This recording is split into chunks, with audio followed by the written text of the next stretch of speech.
till the floor gives out. Come and get the glory, come and write your story, and live it all out there. You're tough as steel and you're sharp as iron, shining like a diamond when the pressure's on. Come and get the glory, come and you dare. You can be number one. Thrill seeker.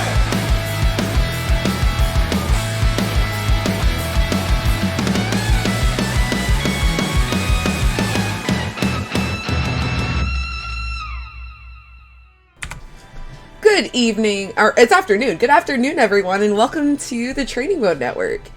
If you're new to the Training Mode Network, we are a beginner and intermediate focused fighting game community. We run tournaments nearly every night of the week and community events on Saturdays. Today is our community event. We have a great bracket for you. We have a invitational of frequent top 8 placers and in our BBCF bracket, as well as graduates. So this should be really fun. There are some people that never competed in the same bracket together because they graduated too early. So this is going to be really exciting. Let me get the other advert. Next week, our Saturday event is going to be the Blaze Blue Cross Tag Battle Open Ratio Tournament. This is open to anyone, not just beginner and intermediate players. And it's got, if you don't know how Ratio Tournament works, basically every character is assigned a point value based on popularity and strength.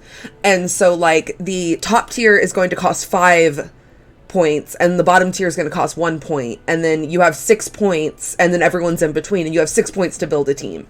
So it's going to be really fun. I think ratio tournaments are a great format and I think everyone will have fun. So that's going to be at 12 p.m. PST, 2 p.m. CST, 3 p.m. EST next Saturday, the 20th. Other than that, let me get the bracket in the I clicked things wrong. So we are going to have a great bracket for you, and I hope everyone has a great time. I will not be TOing this one. Instead, we have Hollow on TO duties for this one. Hi, Hollow. Hi. Hi. And then we've got Reshar and Tobito on commentary, so that should be super fun. So Hello. we're about to get started, so let me just leave it to y'all. Hello, hello. Hello, people. What's up? This piece of toast is so good. God, I envy you so much right now. I'm so sorry. The stream. I took a nap. I felt like a big boy today. I worked out, took a nap, and then toasted some bread. And this bread is really good. I'm excited to see these players go at it. I haven't watched Matt or Prince Waka play in a while, so this should be a pretty cool first game that we got here coming up. Yeah, I'm a lot more familiar with Matt. Both of these players are allegedly... I remember Matt being a lot more on the wild side of the spectrum, and allegedly Waka is also a pretty active decision maker, so I'm sure we're about to have some very fun matches. Yeah, I think it'll be a good slugfest, too. So, on that note, that makes it always so much harder to predict the first round interactions, because it's either something insane or both players kind of acknowledge each other for a moment and kind of back off and then see who wants to set the tone first. We can either have a DP clash or another backdash from both of them. I'm assuming a backdash from Matt. I feel like Waka might dash in 3C or something. Fair enough. Oh no, okay, both players backing off a bit. Alright, cool. Alright. First Matt getting the interaction, first corner knockdown curry. here. He put it immediately across up out of Prince Waka, and another reversal. Oh, just a bit high for that counter hit 2C confirm right there. Right decision, but honestly just unfortunately the wrong time in that there. Good hit, however. This should lead to about 3.6, especially with the active foe. This is going to be a ton of damage here. Yeah, this is going to be a good chunk, and with the burst difference, it's going to be a hard match for Prince Waka for now. Really nice frame cut there. Oh, tries to go for the tick throw in this situation. Matt backs off, blocks the J2D, manages to get that JD blocked, and then eventually punishes for the round. Yeah. Pretty good showing from Matt. Killed in about 2 solid interactions, lots of damage, which is one of Naoto's biggest strengths. Yeah, we didn't even necessarily see some of the peak of his damage yet too, which is kind of the crazy part about it. Yeah. But Matt playing it a bit cool and not really trying to engage super hard. That was a really sick micro dash 5A to get the enhanced record there. Wow, that was slick. Okay, Gets nice. the 2A after the low. drop. Cormor combo here, and yeah, we haven't the most explosive hits we haven't seen out of Naoto, but like his average damage is still among the highest of the cast, but that doesn't matter when you're getting hit by the 6Bs. Okay, For sure. Ends up dropping the sequence there, gets the throw. J2D doesn't end up connecting, but the 2-1-4B does counter hit. Could lead to solid damage, side swap. Nice! we got those. Alright, next hit will kill for both players here. 2C, had to burst Nice there, otherwise it anti was there, it. and Oh, really good Princess of Mind, but the shadow goes behind the back, and this should be it, unless Matt decides Not quite. first. No! oh my whitey, JP connects! Okay, so in that interaction there with Nue, pretty awkward situation, but Nue actually has terrible invuln. Like, you can beat Hibiki up for trying to go for that by doing a lot of things. So Matt probably didn't realize it in the moment, but they could do like DP or even pop OD in there in order to punish the recovery, since it's still pretty notable. Yeah. Oh, enhanced wake up DP ends up getting him out of that situation right there. Still finds the confirm in this situation. Not quite there with the microdash QC, but that's fine. Manages to recover. That's a reversal super from Waka now. Okay, oh wow, he tries to go for the fake out, but Matt goes down with the JB, and this is going to be a lot of damage. Corner to corner, not quite. Doesn't catch a roll though. Oh, a little bit of stutter there. It's fine. Yeah, and Waka ends up taking the first game there. I feel like one of the problems Matt's running into is kind of telling the difference between the J2D and the J3D. I'm just kind of noticing that a lot of times when Waka's in that position above Matt, that they tend to hesitate a little bit more there. Yeah, definitely. There's not like I'm not too familiar with the in-house community, but like Hibiki is not that common of a character, despite how like cool and like relatively simple he is at a base level. So there is definitely a lot of situations where if you're not used to seeing the very slight differences in the animation, you can just get pranked on. The big thing to remember, though, for the shadows is that, and this is for stream in case you guys don't know, you can always just hit the shadows to make them go away. And Naoto's 5A is actually, despite the animation, that thing anti-airs. Trust me, I've clicked that 5A sometimes, that puts in work. So, in some situations, Matt can maybe opt for like a 5A or a 2C. Ooh, that's rough. Yeah. In some situations, yeah, Matt might opt for like a 5A, but like, you can see Waka's movement is a bit tricky, and it's taking some time for Matt to like kind of adjust to get there in the first place. Good 4B reaction though. Image. One thing Matt is doing really well so far is trying to like challenge or scout out the like re-jumps after tags with the 2Cs, and it's giving him a lot of damage across the rounds. Right, bit of corner pressure, but the instant DP met with the reversal RC to make it safe. Okay. Oh wow, misses the dash cancel. That would have been death. See, one more chance, DPRC. Those are coming out a lot more from Waka. Curious to see what Matt will do to kind of either try to bait it, or maybe if he'll try to true string into lows a bit more in order to catch that input. One of the big things you can do against kind of reversal DPs, and this is especially prevalent in characters like Naoto who have low hitting 2As, you can slip in a 2A and slightly stagger it, and that'll catch sort of like the beginning of an input for a DP. It can net you surprising amounts of hits in some situations here. Matt, however, finding a hit, not even needing that whatsoever here. DP comes out once more from Waka. Alright, trying to reset the neutral a little bit. No contest there on the jumping though. Oh, nice throw there. Really good delay. This should be a corner for Waka, but drops a combo, and Matt almost gets out, but the RC comes a little bit too late, and with the 2A we go. Not quite the biggest combo, another DP. Yeah, Matt is trying to go for the microdash 2C at the end of that route. It's very difficult to pull off, basically. Oh, really Oh my nice goodness, there. Astral, And Astral, oh wait, Astral! Huh. I mean, it is optimal. If you can go for it, it is always max damage. I saw him glow red, and I was like, you glow white, and I was like, you should end his life now. Honestly, though, like, memes aside, Astral makes things so much simpler. You don't have to worry about any like setup into a route. You just go like, okay, I'll just do this in the Astral.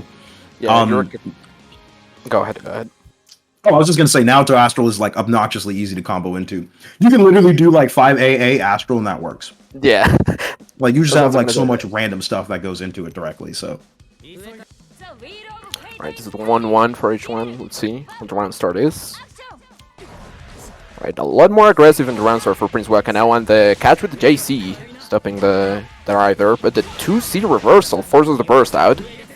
Yeah, I think Matt was expecting the J2D and then didn't realize it was J3D, but he still went for it anyway, and it works out successfully here. Throw comes out from Waka here in this situation, trying to get tricky with some of those mix-ups. So I've seen, so the last Waka match that I saw, like he'll do that sometimes on throws, where he'll whiff like the J3D in order to try to go for like some side swap routes. It's neat, but oh Jesus. TP, there's so many things happening. We'll get to that when we get to that. Goes for the fake out once more. No. TPRC. Oh, that's tragic for Mad. Yeah, and it's a little surprising because some of the other interactions where Waka's going for RC, sometimes they like kind of throw out their next button a little late, and then Matt ends up winning that interaction there. So good cleanup from Waka from earlier interactions. Try to go for the counter on the jump. Okay. No, strong confirm. Maybe baiting a DP there, but a little bit too high for the combo. Good tag, but still trying to keep him in the corner. Matt doing a good job contesting the spacing. Really nice Rekka there. When in doubt, enhanced Rekka in neutral is there to threaten the opponent. It's super good as like a way of showing your opponent, like, hey, I'm right here, by the way. Like, you need to like respect this option. Nato has a lot of really threatening burst mobility options. Another really good air throw there, and this should be able to seal it. Yeah, a really nice conversion there. But yeah, and it's really important to recognize the spacing. I say this because I myself make this mistake a lot. It's very tempting to do like enhanced Kide, because that jets now to forward as well, but it's very minus up close. So it feels like Matt is very aware of like the spacing he wants to be at with the enhanced moves he's using in neutral. Yeah, the difference between enhanced Kite and enhanced Rekka is like pretty big. It's like 6 frames of difference, so that's a hefty lot of a punish if you want to do that. Ooh, like in a situation right there, if it's really hard sometimes to just kind of realize if someone's going for it, so don't blame Waka for like kind of not reacting to that moment there on block. And I think it was in the air too, so it's a little murky there. Rough. Oh wow, really nice bait on the DP there, but drops the combo. Unfortunately, would have been the perfect. Yeah. Went for the crouching and confirm. Oh, look at that, perfect for game 3. Insane. Caught you standing. Woo. That was a really clean round from Matt. Yeah, showing honestly a lot of adaptations from like the previous games. That was some good stuff.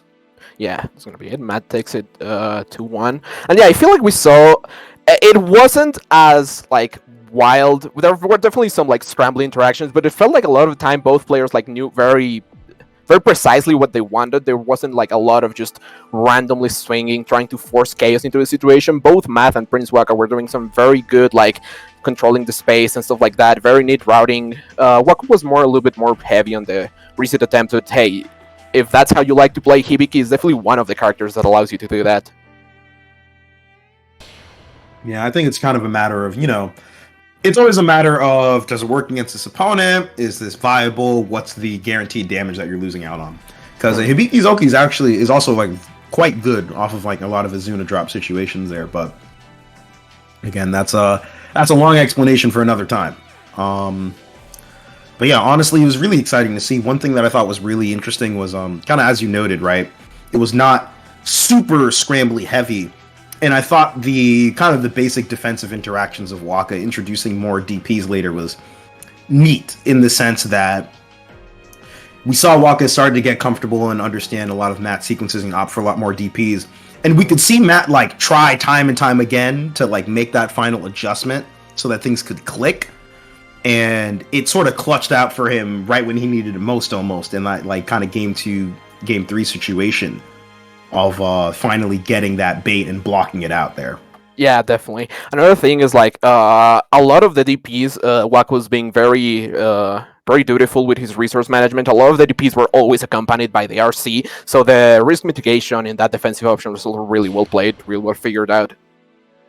Mm-hmm. Right. So, our next match is going to be... It should be between Maddie and Extreme Sonic, which I'm anticipating Carl V9. Carl V9. I don't trust net players, or any player for that matter, with character choices. I always wait till somebody locks in something at the screen. That is a safe way to do it, yeah. It seems the information was not misleading. However, we're going to have Carl v9, and it's a pretty annoying matchup, I feel like, for both parties. Surprisingly, you don't see this matchup come up very often, though I think that's due to Carl being less common. You'll see players like Grover show up for like a major here and there, but they're not kind of, I don't know, breaking the bank in the travel budget, so to speak. Yeah.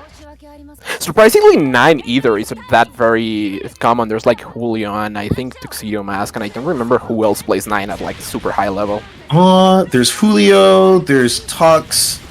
Swirly's had some pretty good tournament runs as of late. So there's a few 9s to kind of like look at across the board, I would say. Okay, gets the throw here in this situation. Yeah, and with Carl, he truly is a character where all it takes is one. Definitely not a one interaction character, but a one hit character, and the doll is like really good actually at policing the 9 teleports out, because it just gives you an active hitbox that you can chase behind and try to like 5A the teleport recovery like you just saw there a little bit. But the cross up is probably going to signify the end of the round from Extreme Sonic. Yeah, really nice RC there. Good recognition that the super wasn't going to kill in that situation. 9's damage gets capped out pretty quickly, so it's important to kind of recognize the situations where you can tag it for a little bit more. It's usually an overdrive where she can kind of like start cracking more into like 4K consistently, I would say, outside of like big counter hits. Yeah, she definitely does front load a lot of her damage. Alright, let's see, nice mash out there. Really good recognition and range. It's pretty early, goes for the Fairy-oki, no cheeky resets at the moment here. Fairy once again, but Clap comes out. Huh. I'm surprised that Maddie managed to get that input like in between blocks on. That like shocks me. That was a really fast clap there. Yeah, that like surprised me too, because as long as Sonic gets Carl the block, you see that interaction right there, right? Like Ada will be interrupted and she won't complete her attack there. So I'm a little surprised at that kind of situation there, but I don't think Sonic feels very phased by that situation. Yeah. It's definitely one of those Carl moments. Really nice overhead there, forcing burst out, but the Dolt again chasing the teleports. The clap yeah, too. like you were saying, kind of like you were mentioning at the beginning of the match, Carl's ability to police multiple spaces at once is very useful in this matchup, especially against 9s that are healthier on the teleport game, so to speak. Oh, the low catches him on the calm down, and that's gonna be a game 1 for Extreme Sonic. Yeah, and one thing that I think Extreme Sonic is doing really, really well is forcing Maddie to block. Because as long as Maddie is forced to block, Ada is immediately cut off and she can't cover her space. Yeah, so definitely. For Maddie right now, I feel like the struggle is trying to find a good defensive position to not even block, but just straight up avoid some of 9's hits to let Ada finish some of her attacks. I think if she were to use some tools like Kon Anima, the hit grab, I think that she might find some more success since that guard points all strikes.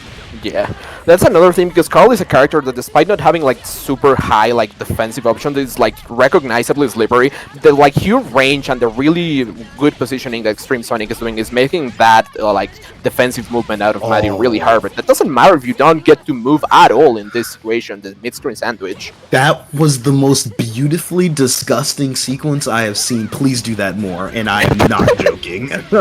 Oh, that's one of the things of Carl, like as one of his better puppet characters. He can force the corner on any situation there.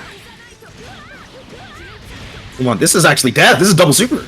Oh, not quite! Just barely whiffs. Still gets the spells from it though. She does have Fairy. Sonic does have Fairy stocked up. Swaps and pops it immediately. Wants that neutral control in this situation. Okay, we're fine. We're fine. We're fine. Yeah. You know, just a little. Crisis avoided. It was a drop opportunity. Oh my goodness. Right. 5 ends up connecting here. And yeah, when Maddie manages to get things started, you know, she can manage to transition into her offense quite well, but it's the neutral that's so far been a struggle. And if Maddie doesn't get out of this defensive situation, there's not going to be any neutral to play. It'll just be checkmate. Oh, wow, the ice into the grab, reset, and OD to prevent the burst. Not quite. Alright, let's see. Now, so interestingly enough, I want to talk about Volante in this matchup in a sec, but this is getting really dicey here. JD barely whiffs. First situation here, Maddie's got to make this happen. It is do or die. And it's gonna be die for Maddie. Unfortunate, but a really good poke into the conversion by Extreme Sonic guarantees the last bit of HP there. And you were saying about Volante? Yeah, so okay, so this 9 character is freaking crazy, dude. And one thing that's actually a very crazy thing about her that most people probably don't realize is that her jabs, her 4X normals, those actually eat projectiles. So I don't know Volante's projectile durability because that affects this, if I remember correctly. But if 9 just looks at Volante, she can legitimately just hit like 4A or 4C. And that also gives her a stock, by the way. Yeah, I think Volante is like a single hit projectile, is like a 1 durability, so don't quote me on that though, but I've seen it just clash with like any fireball and they just both die. Yeah. So that is like a thing that 9 can do. Not saying that it's what she should do in every case, specifically because Carl, of course, can just IAD at you while you go for a jab and then, you know, connect like JC or G2C, but, you know. Okay. Yeah, that adds up to me. Yeah. So it's like it is a thing that you can do in that situation. Using 9's 4X normals like that is technically a little more obscure, but it is a useful thing that you like can do. It's not always gonna be the best option, but it's a thing. I was gonna say, it's definitely a little bit more situational in the Carl matchup because, as you said, he has that liberty of like the projectile comes from a second character, so he can just gain space in the meanwhile. But it is like a good thing that you can do if like the Volante is, I don't know, in like threatening in a very specifically threatening range or something. Yeah. Let's see who we got coming up here. We now have Easy Susan and Matt is back on stream. This will indeed be Naoto versus Susanoo. Yeah. This is gonna be another. Both characters very adept in fighters, a lot of damage, a lot of like good pressure strings out of both characters. The big signifier here is how early can Susan start with those unlocks, because now the pressure is really hard for Susan to contest because of like his relatively like slower buttons. He doesn't have a lot of very good tools to do with like just like 5A stagger. Yeah, I think it is very difficult for Susanoo to really contest Naoto's pressure before unlocks. Normally, like, I would not... Yeah, I think that's kind of like a big thing in this matchup. It is honestly that momentum, to put it simply. So this kind of opener here will perhaps determine how the rest of this round goes. Yeah, let's see. Very passive opener for Matt. And it's just to avoid the 6B. That's going to be wheel unlocked. Solid overhead option. Sand kick's already unlocked as well, but Matt has now taken the turn. Yeah, really nice corner steal there from Matt. And importantly, Susan doesn't have DP yet, so he's forced to OD here and tries to go for the Sonic spin on reversal, but not quite. Wake up, Will! That has no invo. You wanted an RPS, and you know, you can do that, but damn! I'm just saying, whoa! He was trusting Matt to do a low attack there. Well, the thing is, it doesn't even low invo. It would have to, like, low crush like a 2A. Like, that can work sometimes if your opponent, like, hesitates. So, like, look, I'm guilty of this. Like, I've eaten wake-up throws in Blaze Blue. I feel like a nincompoop every time it happens.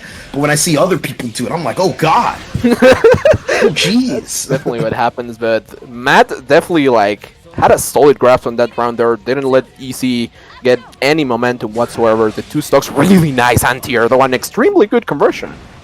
Yeah, and recognizing that the combo is going to drop and backs off in order to establish space. Susan, however, rightfully so, takes their spot in this situation here. Great routing in order to get some unlocks. That was, I think, going to be a sword unlock here in this situation. It's going to be level 2 sand kick. Extension. No ground Viper yet, so that's where the combo ends. Oh, that was a bit scary there on the air block.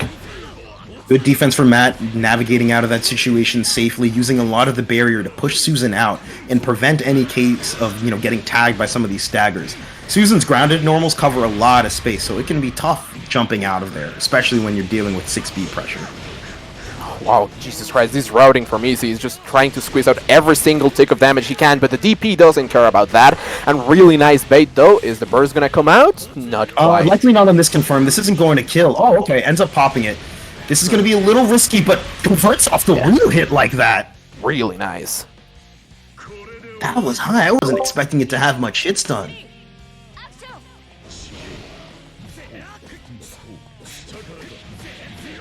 That's such an unusual convert.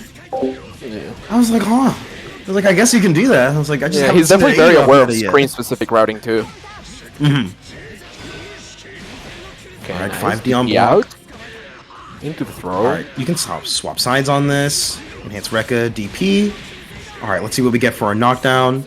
A lot of delay text from Susan. Mass just kind of patiently waiting it out.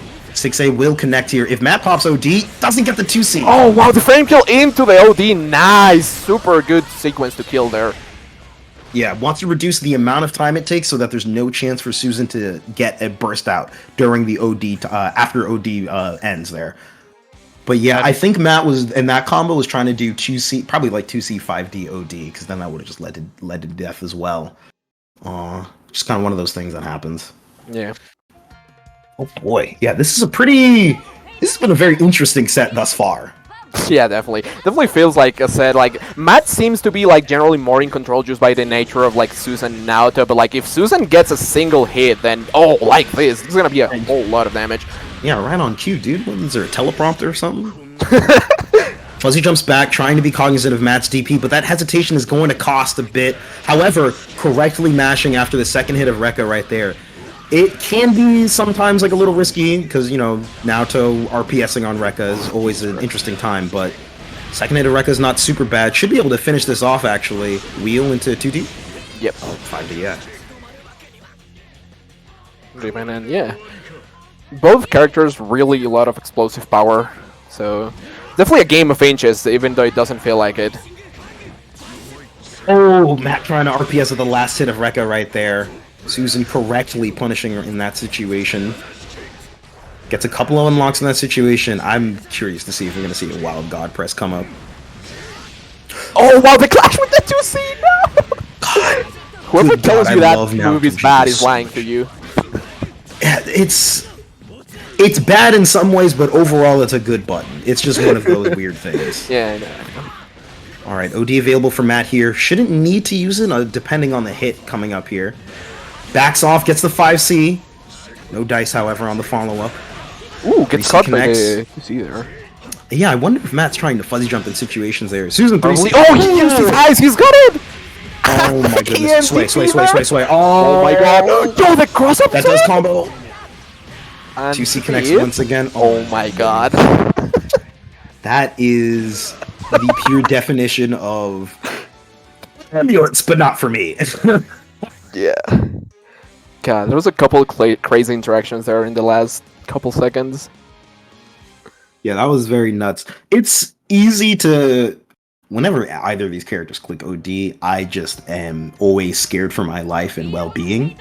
So it can be difficult to start challenging and doing certain actions while either of them are in OD, just because they're both so explosive. Yeah, definitely is.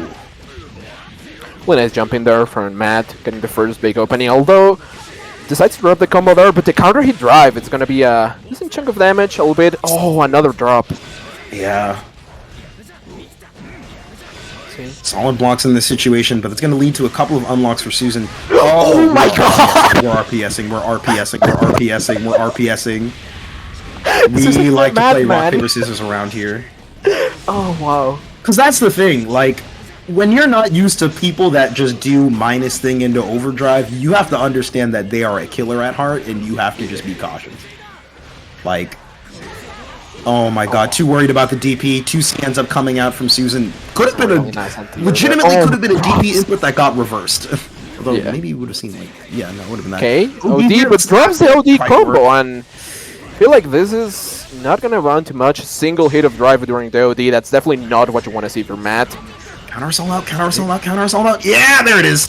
Nice, Oh, but the you just blocked reversal. Oh, wow, he pressed something. What? I think that he wanted to bury her, and perhaps it came out of... No, because then you would have gotten crushed trigger. wow. QB connects? What in God's name? This is nuts. Okay, look. There's a lot of crazy stuff happening here. I wish I had it more together, but Jesus Christ. JA, it's so good as an air-to-air. Really good option from Susan here. Good. Oh, Ground Viper hits low, and this is gonna be a little Right. bit of momentum, but Matt says no momentum for you. They be into immediately the overhead, and it's gonna be all the other way to the other Okay. corner. Oh, just do the basic combo. Just do the basic combo. No! 2B ends up swiping here in this situation. Grand Viper's unlocked, so that means every mid-screen combo for Susan is going to lead to solid damage and unlocks here. Really nice conversion there with Bow Bounce. Recognizing operation and immediately going for the JD. Doesn't get any seals for it, but this is going to be a death situation here. Level 2 wheels unlocked, so this is just a quick staircase and a super, if at that. Good Not God. even needed the super, Jesus Christ. Yeah, And yeah, really quick round. Pace is picking up. Yeah, although in that situation, Susan actually suffered a little bit, but although the burst was immediate, it voided the point I was about to make about burst advantage, but still, Matt again getting the reins of the match quite early. Let's see what they can make of it. So far, Susan's been able to survive Matt's offense a lot better. No seals in this situation, however. This could be reminiscent of Game 1, Round 1 here. Burst is available. We'll see if Susan pops it on this next knockdown here. Gonna be the overdrive instead. The 5C would ordinarily be minus, but Matt finding the hits regardless in this situation. Finds that enhanced CDP. Is this gonna be enough to I kill? don't think this is death. Not quite. Not quite, yeah. A little bit of sliver, 1 HP and a dream for Susan, and let's see. Naoto technically doesn't have full screen threatening, but as you said, enhanced Rekka is always an option that you have to look out for. But that does not gonna matter. Easy Susan trying to preemptively block the overhead, and Matt goes with the low. Yeah, that's the thing. Really good set from both players. That was super enjoyable to watch. Yeah, that was thank really you guys. fun set. That was that's seriously what. Lots of tasteful violence on display. Yes. Yes. Oh my God. God, that feels like a blur, huh? Yeah, there's Jeez. definitely some swanging going on right now. There was, oh my goodness. There was beauty, there was tragedy. Like, I don't know what to tell you. I wouldn't call it Shakespearean, but it was definitely beautiful violence, as you said. Wow. Okay, and mind you, this is still groups. Like, we're not even in the top 4 section yet. Keep that in mind. We got round robins and 2 separate groups here that will transition into that top 4. So we still got a couple more games to go until we get there. Let's see what our next set coming up is going to be. Let's see. Okay. And yeah, I believe we're going to see. We'll have From that the queued up bin? in just. Our next set is between Waka and Salvage, which is Okay. Hibiki versus Jubei, I think. Yeah, Yes, so Jubei. from what I remember, plays Jubei. You know what always cooks me for some reason? This is an embarrassing tangent. For some reason, I always, I think Sauvages used to play Tager, or this was just all in my imagination the whole time. No, definitely used to be a Tiger player. Yeah, but they, have been playing Jubei for ages at this point, and I, always remember the Tager, and I always feel bad. But this time I was reminded before stream, so I don't feel bad. Yeah. Yeah. So, That's another matchup that I'm not very familiar with, just because of there are very few Hibiki players and even fewer Jubei players. this is just Elion's mains fighting each other. That's what I was gonna say. Even for the Actually, character's representation, this is just one dude, but 2 sides of him. Yes. Inside of you are 2 wolves, but one is a cat and the other's a crow. Those aren't wolves.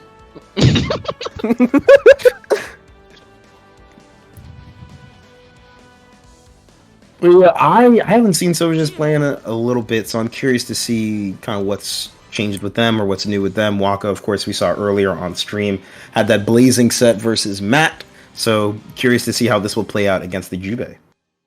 Yeah. I feel like this is gonna be a pretty high octane matchup, just because both of these characters have very particular movement options that they can use to circumvent each other. We're probably gonna see at least one wacky drive interaction, is my bet. Yeah, and I think there was a period of time where I ended up playing Jubei. This character is super neat for a lot of ways. We'll see if that experience ends up being relevant for this set. But one thing that's obviously very important to note that we just saw from Waka there is, Jubei's always crouching state here. For Hibiki, this matters a lot because Hibiki's combos vastly change depending on if his opponents are standing or crouching. So knowing that Jubei's always crouching actually takes a huge weight off of Waka's shoulders in terms of kind of going for conversions on grounded hits here. However, Sovages manages to pop install quite early here, so this is going to be much better pressure and a whole lot of Really nice movement there with the drive.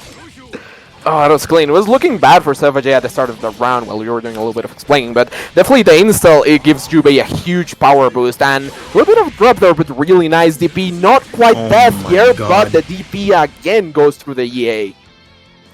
That's a bold option, which is to say that was a crazy option. That was a hard read. But you know what? The hard read works out in this situation. Oh my god, 236B! Christ. That's definitely one way to start the round after that last subtraction. Yeah, let's just start it off with the fatal counter low check. That was crazy. Yeah. Really nice DP. I wonder if Waka's like actually reacting to the overhead with DP. Potentially. I also think, based kind of on what we were seeing earlier, that Waka is tending to... And there's the bait there. We saw Savages try to go for that earlier, the 6A. Just didn't quite work out in there. Maybe 3D connects, however. The pattern. RC for more damage? Alright, nice. Alright, good. Popping OD. For more damage, and that was a blue combo, though. Yeah, dropped it on the... There. Dropped it a little bit earlier.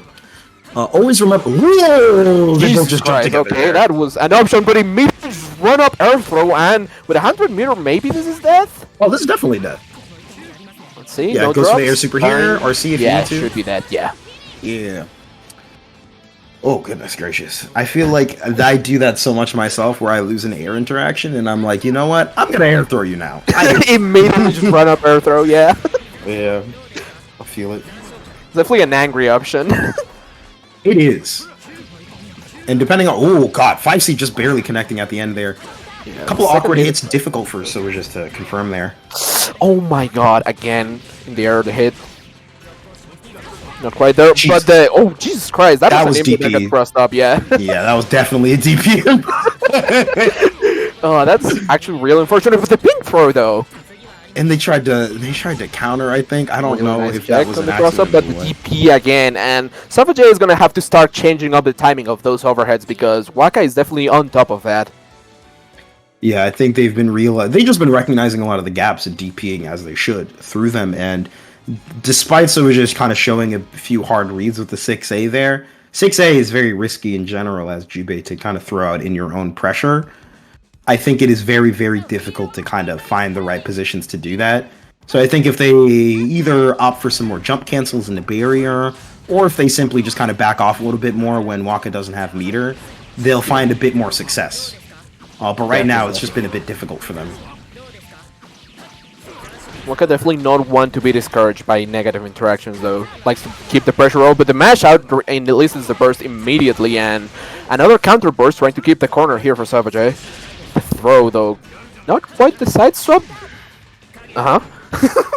Still trying to be cheeky with that in this situation here. Should be enough damage to kill here. Can RC if they really need to. Yeah, gets it done there. He's doing what's enough on its own, and I'm not gonna lie, I got lost a little bit in the sauce there. Interactions. Yeah, it was that other J3D whiff into sort of just up backing and then clicking JA, somehow trading, and then etc. etc. Yeah, I don't know. It's a lot for the brain to process. My eyes can only do so much. I need new glasses. 5A ends up connecting here after the 214D. Should be a solid damage here. Let's see what the Oki is. Go for the ball. Keep it simple. Nice. Oh, I like that. Yeah, going into the overhead there. Install. Can you pick up after this? Nice. Okay. Oh, wow. my Yo, God. that was almost a really good reset, intentional or not. Couple of backdashes here. Drive ends up clipping Waka here. Oh, my another God. pink throw. A purple throw for another purple throw. That is indeed the cycle of violence. Goes for the overhead. RCs it immediately. A lot of backs from Waka. Yo, what's going on? No! That's almost... that didn't kill? I'm actually shocked. It didn't kill, yeah, no, not quite there. Oh my god, but really nice jump over there. Okay. What the fuck is happening? Okay, so here's what I'll say. Waka is going for a lot of 3Ds on Fatal Counter. It deals great damage. The problem is that Hibiki's base ground movement speed is extremely high. That probably wasn't meant to be a purple throw there. That was probably just like that was a reset. They're probably just expecting somebody just to block there and go for a tick throw situation. And if at first it doesn't succeed, yeah. So trying to go for a lot of these like reset situations here. But honestly, if Sovages just kind of like up backs throughout a lot of this, I don't think it's gonna work out very well. Yeah. Right now, stuck at kind of full screen. Good movement to get out of the corner here. Good block on the crossup, but that one does hit, and let's see. I think Waka is kind of fishing for the perfect here. They definitely Oh, but are. the 6C This is, though? Almost this is no the perfect, definition though. of doing actions. I won't lie. Yeah. They are executing commands. Yeah, I like to be, nice to players, but sometimes you gotta say when people are doing actions. I can't disguise that one, sadly. I don't think Waka would be mad at us pointing out he's just doing actions sometimes. Yeah, but I wanted to talk about that last round there in particular, just for a brief moment here. Mostly, in terms of like Waka's pressure there and situations there. When players are showing you like very weird or unusual mix-ups, like it can be very confusing in the moment. Like, especially when you're playing Isabiki and you're like, okay, he's gonna do a combo here. You reset me for 1500 and then you just purple through me? What? But it's very important to like find ways to slow down the round or to just back off well. I think that Sauvages would benefit, and I don't know if this is necessarily the perfect thing to do there, but I think it'd be useful for them to maybe show a few more backdashes in pressure, if only because Jubei backdash covers a humongous ground. Yeah, he also has like the backdash follow-up and stuff like that. Yeah, he gets the nope out of a lot of situations like that, which I think is very powerful in general. And another thing to kind of note in general against Hibiki is that if you think he's going to go for 2 and 4C and you don't want to deal with 2 and 4D, you can just fuzzy jump. So when you're fuzzy jumping it properly, your one input will block the 2 and 4C, and then you up back, and then you block the cross up there. When you jump back and you block the cross up. Yeah. So just a thing to note, that is a very good thing to do there. Here's Izanami. You're probably not fuzzy jumping this character, depending on if bits are out. So there's that. Definitely, Izanami versus 9 is definitely one of the matchups of all time. Like, I play a little bit of Izanami. It's a matchup that I hate, but because I hate 9. But I feel like it's not like a matchup that's particularly hard for Izanami. Like, she can very effectively like log 9 down with bits and stuff like that.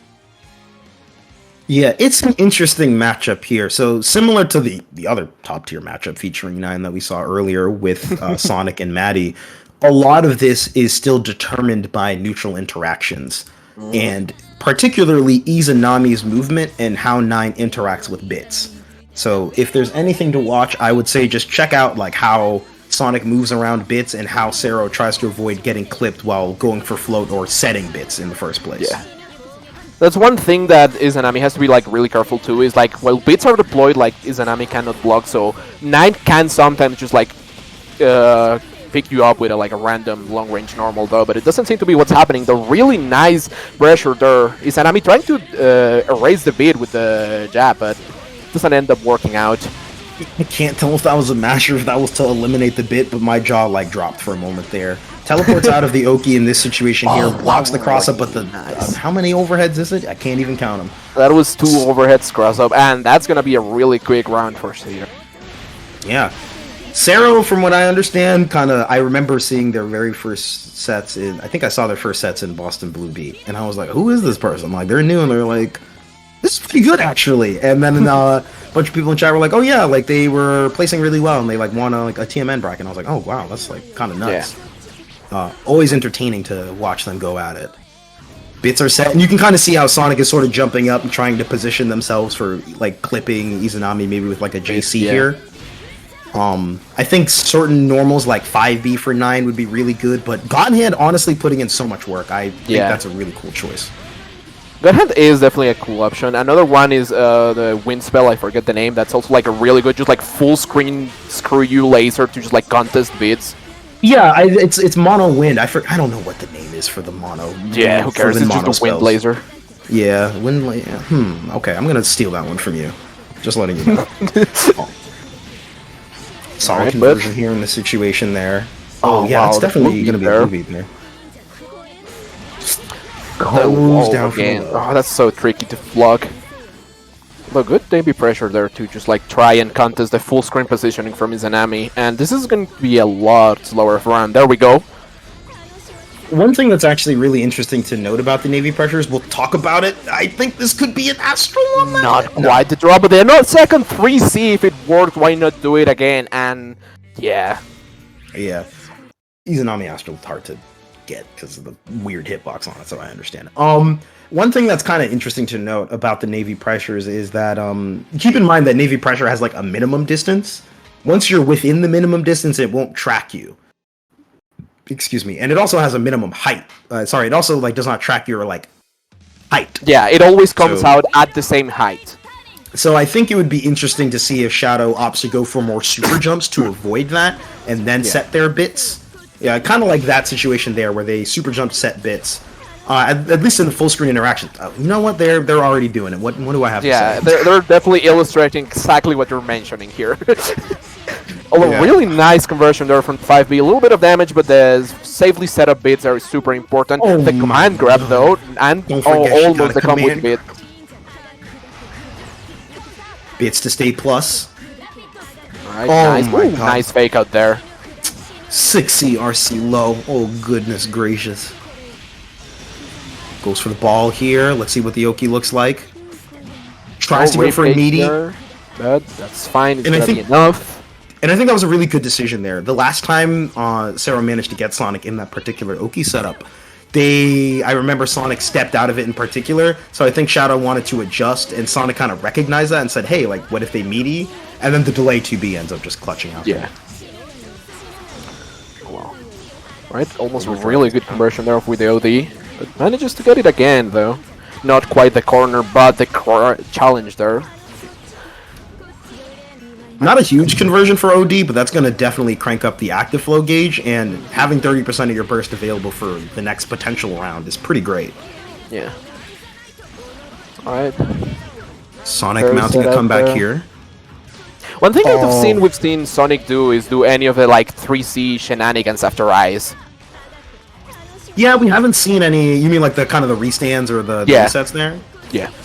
Honestly, I'm surprised that we haven't seen as many of them come out. Oh, we did ribcage in neutral. We do not want to play the video game anymore, and I totally understand. That's kind of dangerous though. But the command grab there, and like you said, active flow. Zero has burst again, overdrive. Still going to be in danger state, however. They'll have to pop the overdrive if they want to get their barrier gauge back, but it looks like it may not even matter. RCs for the conversion could potentially pop EA, but no, the bits ruin the combo. CA's out, and Cero's already back to a full barrier gauge. Sonic couldn't do anything about it, and now you're still dealing with bits. Really rough situation there. Yeah, and I think Cero... Rib gauge again, and... Once again, we do not wish to play fairly, and I understand. To put it in a more serious note, though, there's a couple of things that 9 can do in cases where Izanami is just popping ribcage like that in neutral. None of them are easy, so I don't blame Sonic for maybe not recognizing that or kind of clutching that out there. It's really important to remember that if an Izanami is popping ribcage in neutral, they are putting a clock on themselves, like, immediately. If they do not get their hit on time, they are screwed. Especially when you're playing as a character like 9 who has amazing screen presence. So to me, like if I'm 9, my first instinct would be to kind of frankly start teleporting around bits and just kind of stalling for time there and kind of just like holding barrier and just generally playing defensively, because it really allows you to kind of wait out the Izanami and put them in a dangerous situation, all for the low price of I blocked for 3 seconds or I moved around and mashed movement directions. It's really it's a good thing to do there, and you can tell that's kind of the timer is there based on how Shadow Zero like immediately plays so aggressively when the ribcage is set.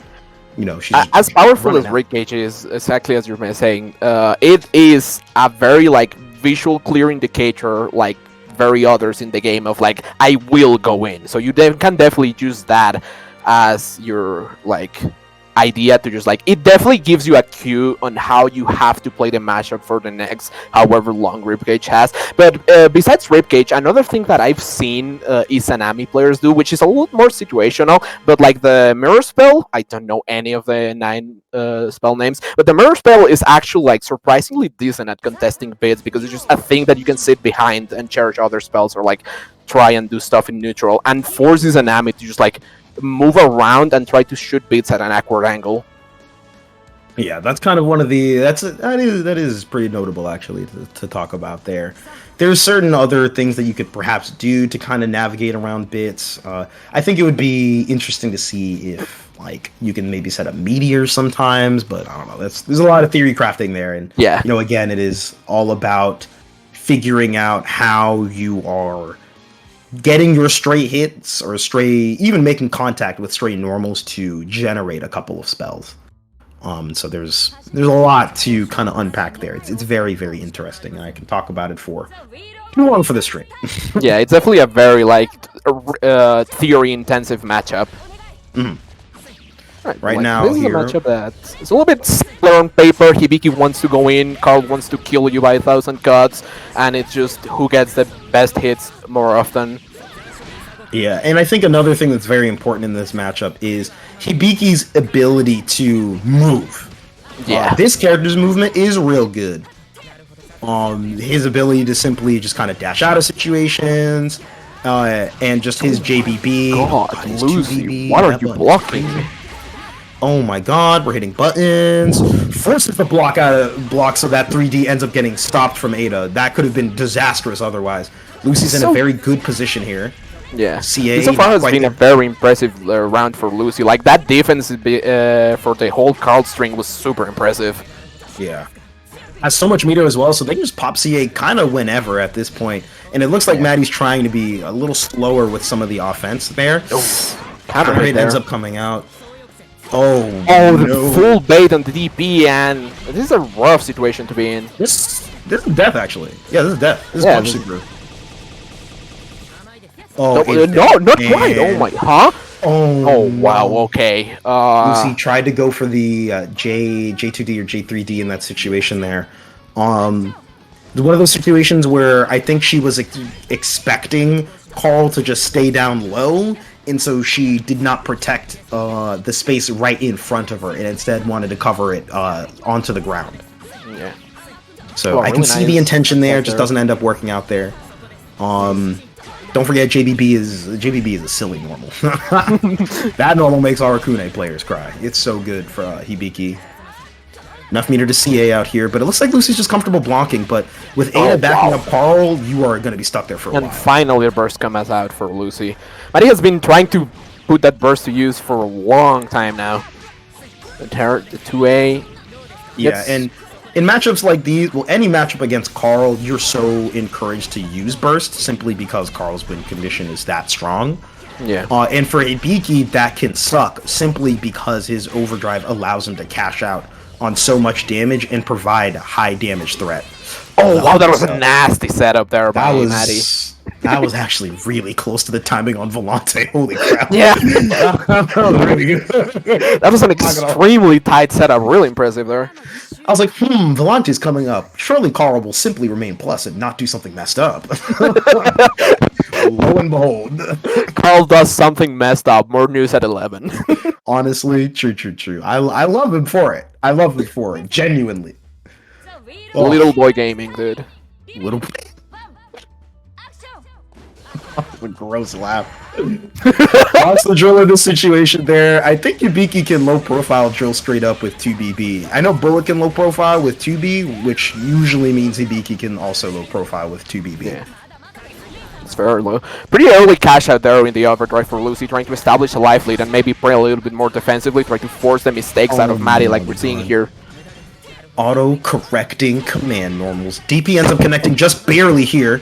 JC can go for the 2C conversion, not quite there. A lot of trades. Oh wow. That was Look, there's a reason why Maddie's player card is what is the block button. we're hitting buttons. we are definitely trying to do some active defense here. You're saying active defense for when people are mashing. That's what you're saying. Active defense. Okay. I joke. Active defense can have a lot of different. Hold on, I'll do this soapbox later. We're watching the high-lows. We can watch Carl do a vortex here. It's fine. Hold on, unblockable. Ooh, Oh, not just quite. those Messes notes. with the timing. And Ada is dead. That's really bad. Oh, whoa, oh, a little bit too far for the confirmed error, but the whiff is actually plus. Smile. Oh my goodness. Unfortunate right there. Lucy trying to mash in that situation, which, you know, on the surface level makes sense. Ada's disabled. It's solo Carl. What is he going to do during pressure? but just not working out in those situations there. 6C does connect. It does invuln foot property normals, aka like every 2A. It's really Why good. does he have that? Same reason why S has that. Don't know. Then why does she have that? Same reason why Hakumen has that. Okay, Hakumen can have it. Hakumen, 6B is a barely, if at all, reactable overhead that also invulns crouching normals. That thing is crazy. Anyway, Lucy's dead. Yeah. Like, really dead. Oh my god. CA. Yes. In the dream? 8 is dead. This is Okay, actually nice, really very doable. good. You have to deal with the Doable, burst from smile. Carl's. Oh my god. Tried Vivace! Oh. JA! Really nice JA there. I think Lucy tried to predict like a backdash of sorts with a knife throw. I think so, because usually the knife throw is like one of the safer options from command jump, because you can like knife throw JB. But yeah, Carl, JA, and JB, good god, those normals are really good. Really good recognition for Maddie to click the JA there as well. Just want to shout that out. Yeah, honestly, just a very, very fast-paced set there. I think one thing that I think I was kind of mentioning a bunch, and I just want to explain it out a little more, is the use of CA against Carl. CA against Carl is decent, but not amazing. Reason being is that he can do stuff like set Volante and jump.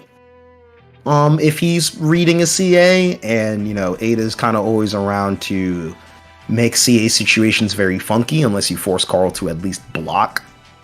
So there's a lot of like weird stuff that can happen there. Another But really it can- funny. Go ahead. Mhm. No, I was gonna say another. It can be useful if Carl commits heavily to a mix-up option. So if he's Yeah. committing to the air dash for like a high-low, or if he's committing to 6C and like Ada made you block, like it's a thing you can do. Another very like funny option Carl has against CA, which is like, it's about probably lesser word than a lot of others, but it's really funny. It's just like doing the hit grab because it like tanks hit, so it will just tank the CA. Yes, that's a. Why didn't I not think of that? Yeah, that's Yeah, something like, Carl he can can- do if he wants to be funny. Yeah, he can do that. I guess the other funny haha option would be like canceling into Vivace. Yeah. Since that'll invuln through the body property normals there. But again, there's like a lot of funky stuff there. But I think honestly, if Lucy leaned a little bit more on DPRC, that could have worked out better. Simply because DP has a lot of hits. I don't know how much damage that does to Ada, but I'm curious. Because Ibiki DP is pretty funky in some ways like that, where like it shreds Izanami Barrier, for example. Yeah. I'm just curious. But we'll see that if we see it later. Right now, we got Waka versus Susan. We got big hits coming in and 2 seals unlocked already. This is definitely a good way to start a round if you're Susan. Getting air hit 6B is a lot of damage. It's actually one of his best starters. Solid knockdown here from Waka. Let's see what they do with it. Oh my god! Just wake up with the C! Quick Rise 2C. You didn't have DP, so that couldn't have been a misinput. Oh my god, what the hell happened there? So remember like the very first game of today when we were saying like, hey, like, oh my god, it's Waka versus Matt. This could be a wacky set. I think Yeah. this is what we were thinking of. Yeah. This is it. This is definitely the wacky set mentioned. This is oh god. God. Quick Rise 2C. That's what gets me. It's not a Tech 2C, it's not a Rolt, it's Quick Rise 2C. That's particularly devious, heinous, if not a bamboozling attack. Oh, Good god. Easy Susan is definitely an enjoyer of criminal activities on the regular. I've watched a lot of crimes committed on this stream, and I've loved every second of it, I'll be frank. Alright, a little bit of... one thing I do really like about AC Susan is like how active he is with Sandkick in pressure. It's definitely a tool that you don't see most like mid-low level Susans use as effectively. Okay, it is Sandkick is pretty good. It's really annoying pressure reset tool to deal with. I tried labbing against it like months ago, and then I just never actually came to conclusive evidence. By the way, Waka's dead. Yeah. Absolutely. Oh wow, he tried to do a really funny thing, but no. I In think the they, end, just- no, I think they mashed their RC input because it's A plus B plus C. So they likely mashed it and got. Well, no, maybe they were trying to be funny in air throw. Okay, maybe. No, I think Susan was trying to be funny. He likes a little funny from time to time. Okay, I mean, we do a little his bit of player card comedy. is got your nose. That is insane. But yeah, I just want to also highlight the fact that like Susan did 6B and then killed the 5D projectile and then hit Hibiki on the second hit. That was really funny. Okay, this is a great OD point, and that's not the option to use after OD. That wasn't even a low push, by the way. It wasn't known as just overhead. The Sonic spin there, it was just a known as overhead. It didn't even go over anything. I mean, I'm not gonna lie. Waka did 3C after OD. That's too slow. You're gonna get low crushed, to be honest. Oh, you're dead. You're actually super dead. Wow. Seized. Rick from this world. Jesus Christ. Yeah, just kind of to note, like, it can be very tempting to want to go for the high reward buttons on OD, but sometimes you just gotta go for, like, the 2As or the 2Bs and just kind of, like, get that little thing, because as Hibiki, your overdrive combos are almost naturally going to lead to, like, the corner off of some interaction, so you don't really need to do, like, much. Like, you don't need the, like, huge damage. You don't need to win more in that situation. Yeah, you don't have to be greedy there. Right now, Waka trying to adjust those throw setups a little bit, opting for a little bit more of that, and then going for some cheeky 5As there. That will lose to kind of like either a air neutral tech or potentially, honestly, like tech backwards in the air. Oh, goodness. Oh my god, the 6D there. I can't tell if Susan autopiloted the rest of that sequence or not, because normally you see 6B, 6C. Oh god, that OD's not going to get used whatsoever. Very unfortunate for Susan. Yeah, really sad timing, although really good for Waka there, because he's definitely getting whacked. Oh my god, the air power? Really? Is that how we're playing? They've been trying to go for it a couple of times. This is just the first time we've seen it end up working successfully, but they've gone either unpunished or, honestly, unscathed otherwise. Yeah. Let's see. This is looking real good for Susan. This is like next big hit will do it. Oh Jesus Christ! Yeah, should burst. Immediate burst is forced. Yeah, that was either burst or hope they drop and don't die.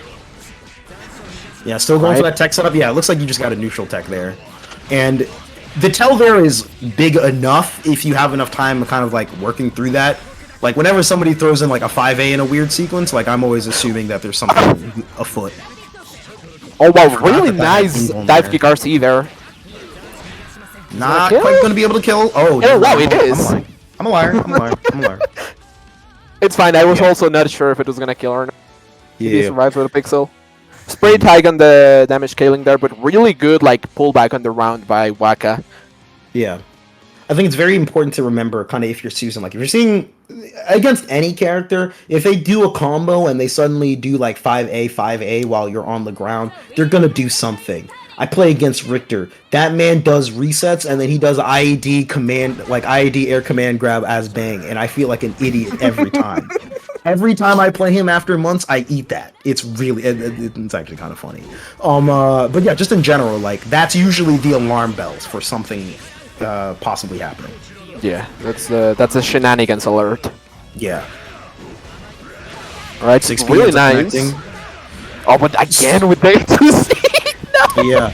Honestly, I'm surprised we haven't seen Waka opt for DP as much, and I think it's good for them to show it a little bit more now, late into the set. I think that's a good choice. Oh, let's see, because it's not looking like they're gonna have any time to show it here. Oh, unfortunately, too much drop there. Although this might be a little bit of a good situation again. Jesus Christ, for the third time though. Okay, burst again. Okay, you can block this. They have to RC or do something. RC, nah. Okay. I respect the attempt. If you're that low HP against the Susan, everything will kill you. Might as well just bet everything. Equal resources. Kinda. I don't know. It's I get it. Basically, is where I'm coming from. It's not what I would do, but I respect the attempt. Yeah, like I can't put any shade on that whatsoever. Like I don't know what I'd do there. Like definitely not. It's one of those things where it's like, I have an opinion. Okay, well, what would you do? I don't know. It's like a non-answer. Oh yeah, okay. Oh so wow, that's unfortunate. But 2C again? Oh my god. So active. Okay. I want to note, actually, a thing right there. I think Susan would have been able to kill if they just opted for the usual staircase 2D super. They seem to like to go for that particular extension a lot, but it looks like it drops based on the puration there. 2C working out in that situation also makes a lot of sense to me.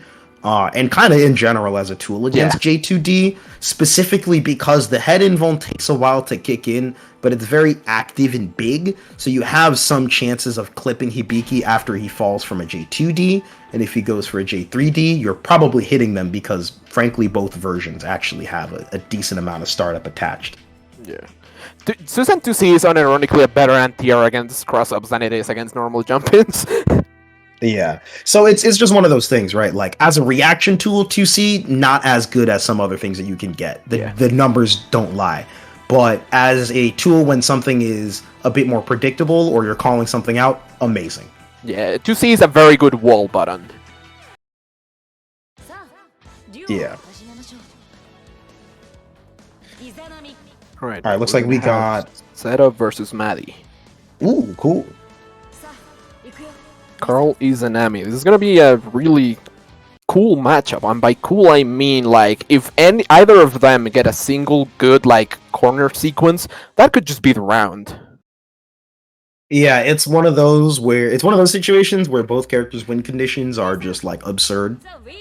So there's a whole lot of weird neutral stuff going on here, but if someone gets a hit, a resource is likely getting spent. Yeah. Right. I actually like the use of bits from Zero, using the like heavy bits just to do chip damage on Ada. Yeah, and Maddie is trying to use Ada and activate her in situations, I think, to body block the bits, but that's resulting in a decent amount of damage being done. It ultimately is inconsequential because Sero's was not in a position to like aggress, but it's something that might come up later if Sero's at, let's say, like mid-range and then starts to just dash in after calling bits. Like this is a matchup where you have to be like very conscious of where you put Ada on, because like she can block the bits, yeah, but she also like takes a lot of damage, and Carl ideally wants to have like Ada doing stuff in the background. Look at how much damage! Look at how much health after 2 interactions. Ada was almost dead after just like 2 situations there, yeah. Yeah. It's just stuff like that. Like, Carl, you're not Relius, basically. Like, you're not naturally guard-pointing projectiles. So you have to play it out so differently. You don't want to block the bits because then Ada stops, like, her movement. But if you call Ada, she might just get clipped by something. Volante, I think, now that I'm seeing it right now, could be interesting, at least for canceling out bits here. Really nice right there. Squeezed in the input before we even realized it. What in... God. Okay, that converted. That was a really nice recognition of the clap hit. Yeah, that was actually really, really cool. I'm kind of speechless. Yeah, I also haven't. I don't think I've ever seen that one. I've never seen that. I've like never seen that before. I'm like, here's super. Wants to trade. Not gonna work out there.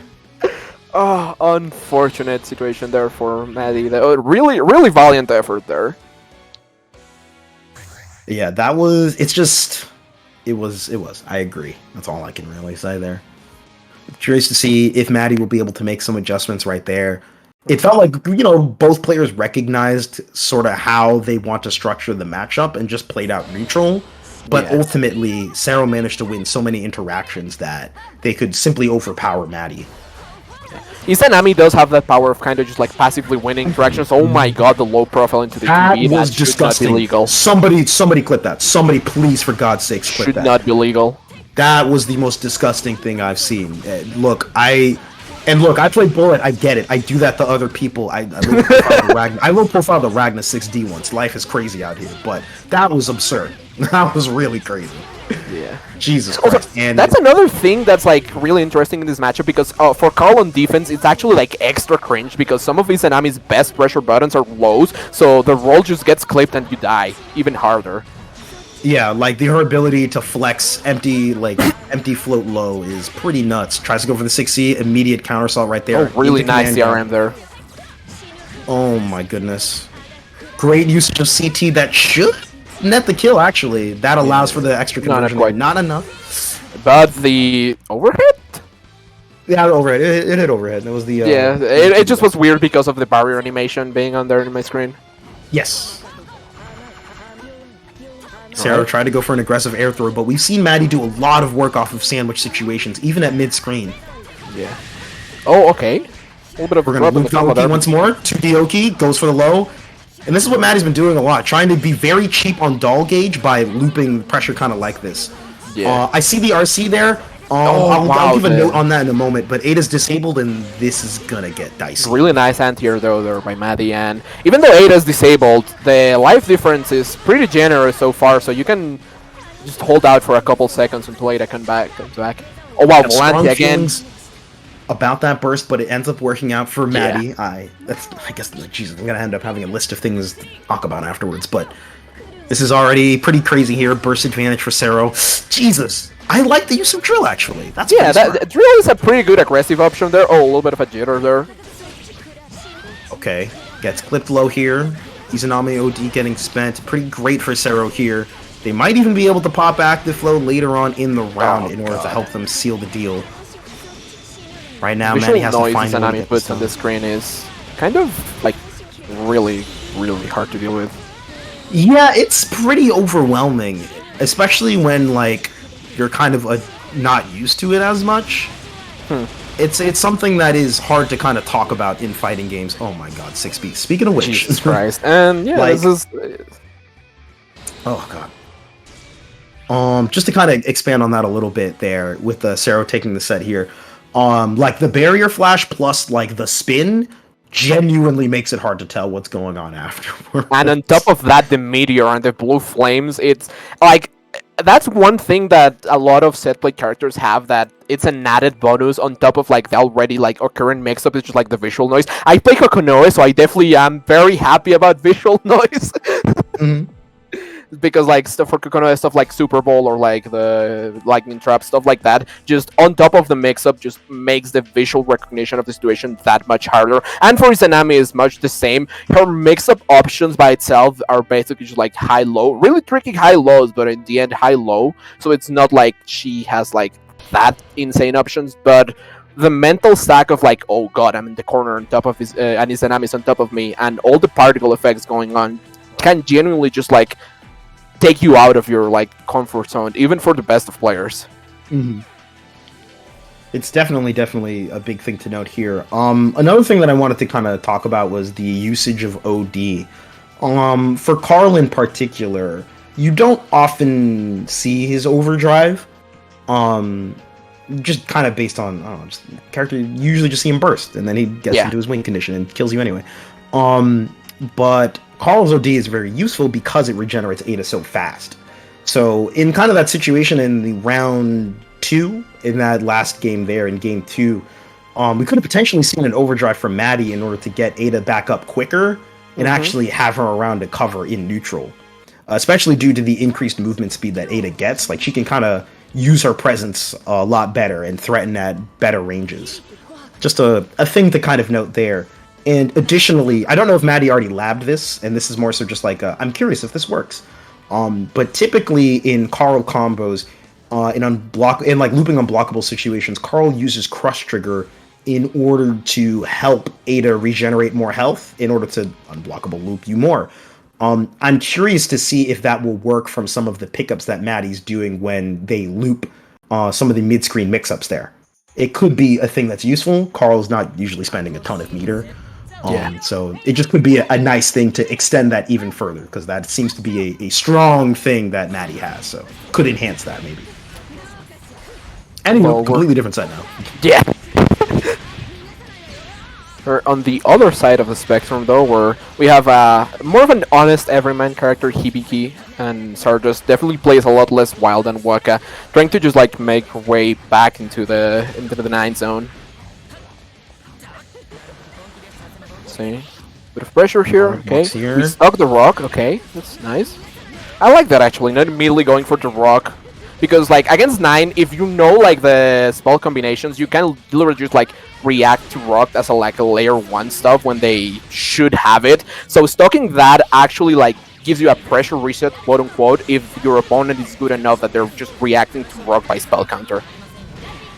Yeah, and I think additionally, like, forcing somebody to wait for the spell swap can also kind of mess with their mental stack in different ways. Okay, burst in an OD. Sorry, burst after the reversal comes out. Alright, the Amethyst there to air stall. Oh, okay. I'm not gonna lie, I got confused for a second there, but yeah, that makes sense. Or I guess that's my guess for what is happening there, unless it was a misinput Look, of sorts. the guess makes enough sense, and I'm just kind of like, oh, okay, yeah. Right, Ooh, good try to go teleport for a out. throw. And keep in mind, 9 teleports are not frame 1 invuln, so just not quite meaty on the throw there. Goes for the Morganite. Oh wow, the nice offscreen jump out. Morganite is actually like pretty nasty. Oh yeah, Morganite in the corner. Oh, that is super nuts. Especially when you run into people that swap sides and steal corner. Because 9 teleport will always steal corner, so they'll set the Morganite and then cross up with the low. It's pretty Okay, nasty. the Or they just RC hide there. Bit of interaction, and that was a tough life lead to make back for Lucy there. Yeah, and Sonic played it out quite well by opting to go for the meteor and just sit back, right? You have such a huge life lead, your opponent's naturally gonna want to aggress. So you just kind of like, you know, set your neutral control tool and just be like, all right, I'm ready to 6A or something. Your move. Basically. Going into game 2 pretty quickly here. So Yeah. it looks like either Lucy just kind of wants to grind this out or really wants to, you know, just kind of move through it quickly here. Alright. Nice conversion here. Yeah. Okay, Morganite there. Nice jump though to avoid the low in the situation. Although the falling overhead there actually tags up Lucy. Right. No big hits from Sonic yet, but they're just able to lock down Lucy Yeah. quite well here. And even then, with no big hits up until like that point, a lot of chip damage was done to where the big hit ended up like taking Lucy to like 15% HP anyways. Yeah, like I wouldn't necessarily call it like a death of 1,000 cuts, but it was like, it's kind of like, I can only think of a boxing analogy another time, but it's really just getting hit in the face while you're trying to get in. So by the time you're there, you're already so weak. Like Yeah, low you're on just getting health, and whittled it's just- down to the point where you don't really have the HP to just like keep playing that kind of game. Yeah. Okay, we guess force the it's burst though. Oh wow, not Oh, quite there with the punish on the teleport. That's insane behavior. You did teleport into Crimson Raider. I was like, oh god. I was expecting an RC and then it connected. I don't know if they just confirmed it or what, but hey, screw it, I guess. Oh wow, okay, I like that. Popping them back into the swag. Oh wow, Okay, another that ice. was just Another no, the really first ice reset we've seen so far. That was cool. I had no idea where there was going. I felt like that was just genuinely cool. Yeah, no, that was Extreme Sonic doing a lot of like cool 9 stuff with the like float momentum carrying and the crossover hit. Another thing that I really liked was in that routing, since the meteors were there, the rock just pulls Hibiki back down to the meteors to tack on extra damage to the combo. It's also a little really neat thing there. And yeah, to finish it up with the ice reset, which that's one of the things that 9 has that I was saying like we haven't seen too much, is like that the restand, these options that 9 has after that are really, really scary, because it's something that you can, quote unquote, not quite fuzzy, but it's something that you can make educated guesses about and have a relatively high degree of success in blocking if you can recognize like difference in the 9 animations and whatnot. But especially when she's in the air and you're like expecting her to go back and continue the combo after the ice.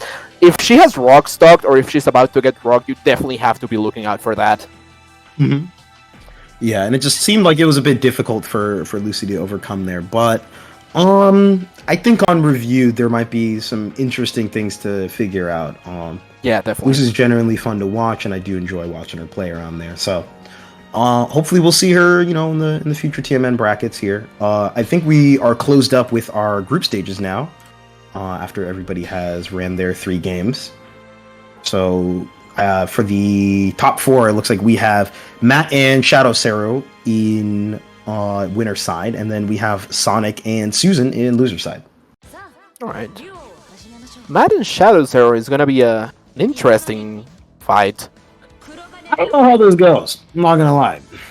Yeah, this can be really rough for Naoto, just because of like the amount of control that bits give you and stuff like that. But with Izanami spending so much time like in the air and like not being able to block if she wants to actually enforce bit pressure, a single counter hit drive from Naoto, like a counter hit JD, something like that, can actually just like swing the entire match out of nowhere. Yeah, this is one of those matchups where the threat of that damage is very big, Other things that are kind of notable to talk about is that Matt is pretty solid at doing an wake up enhanced DDP, which will shred through a lot of rib cage. It's pretty useful in general. But the big question to me is just a matter of how does Matt navigate through the neutral, right? Like, Yeah, that's definitely the biggest point.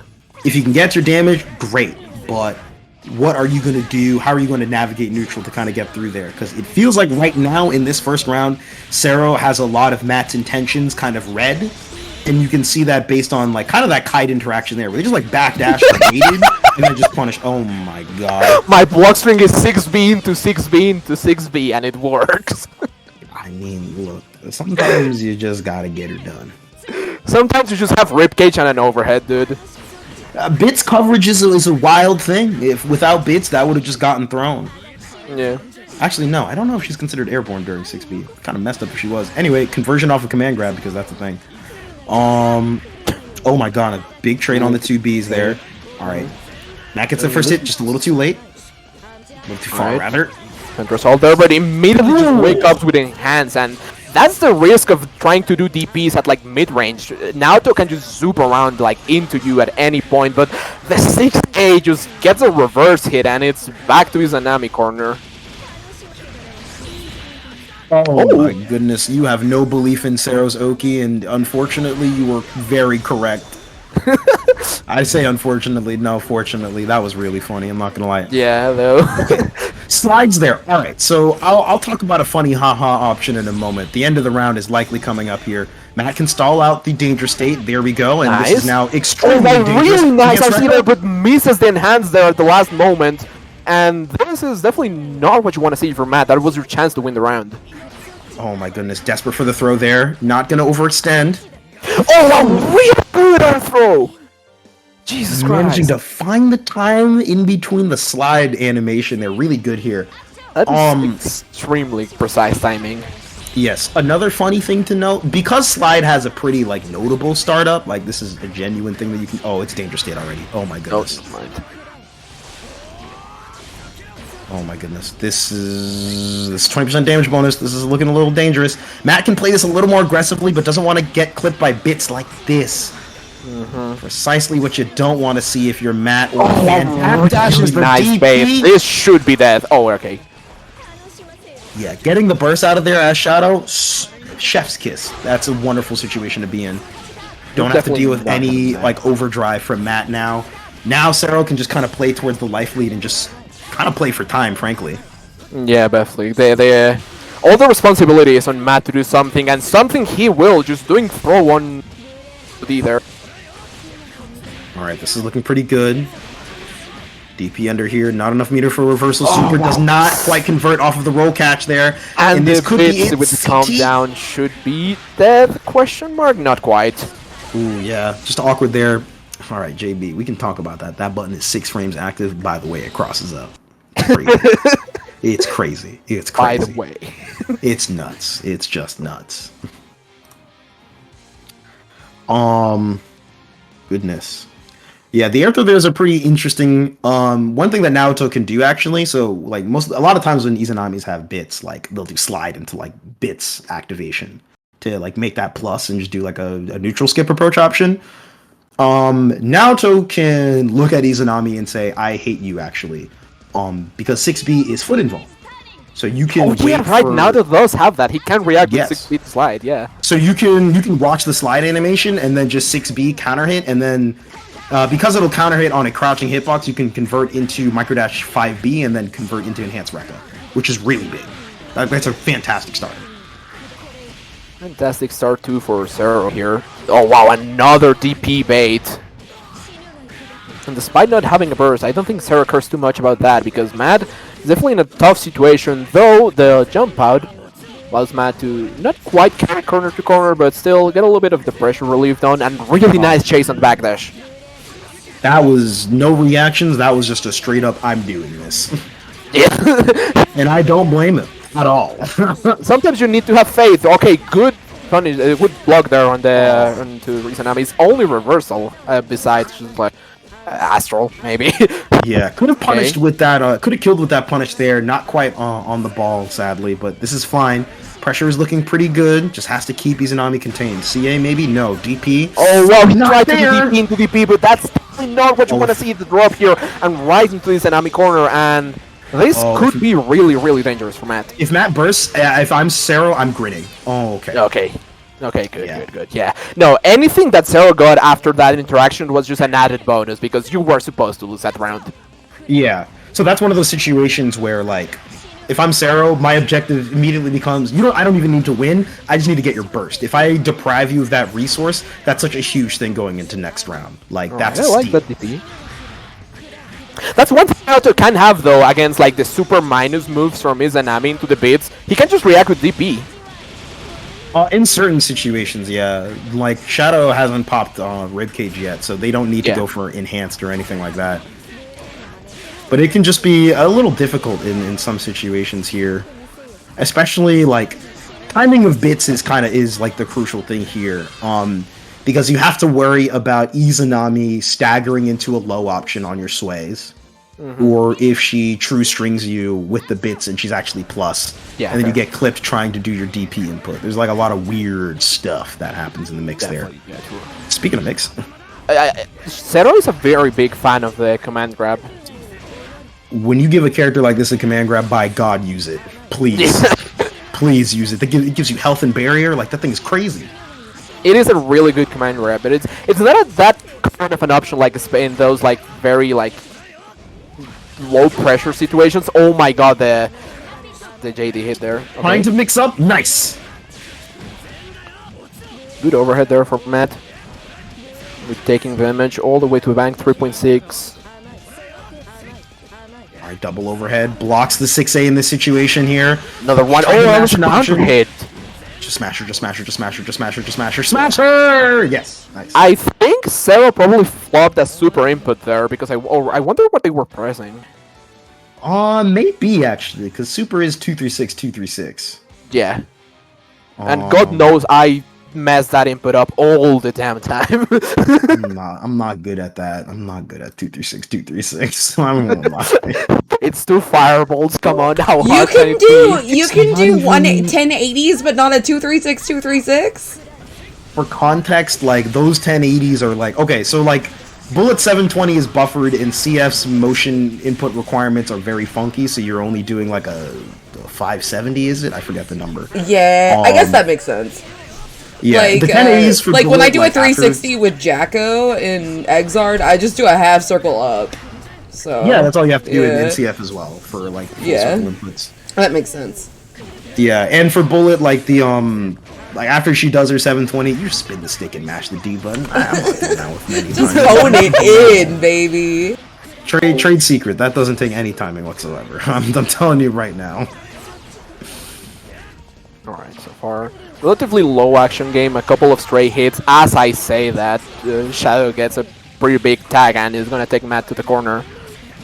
Oh wow, goes for the low this time around, and Matt shouldn't burst here, just take the L, go next round. Yeah, leaves themselves in a better position there. Bursting there is risky. You can do that, but that requires a lot.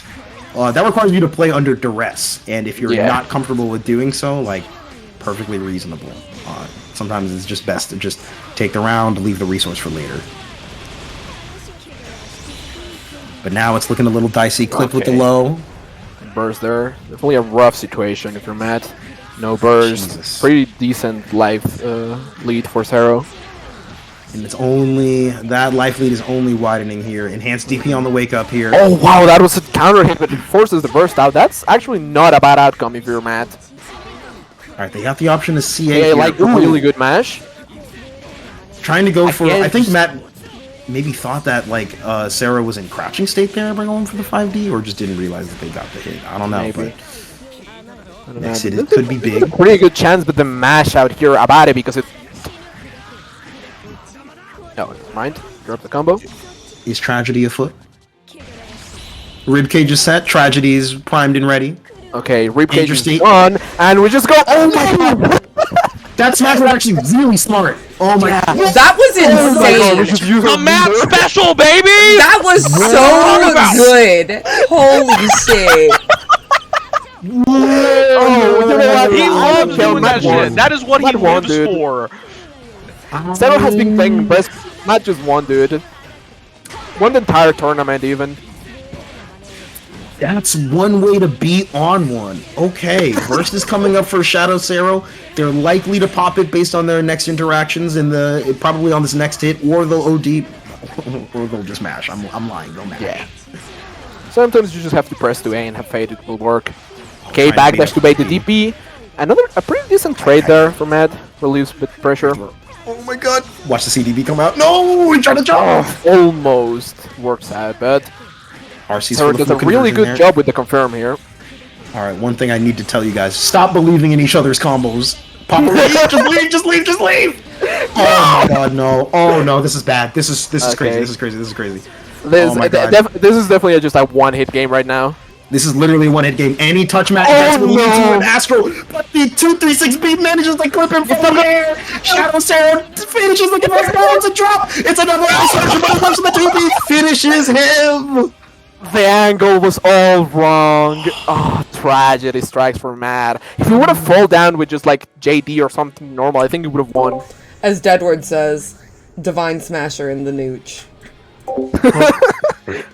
Okay, so that Divine Smasher there, I understood the grounded one because Izanami's in danger state.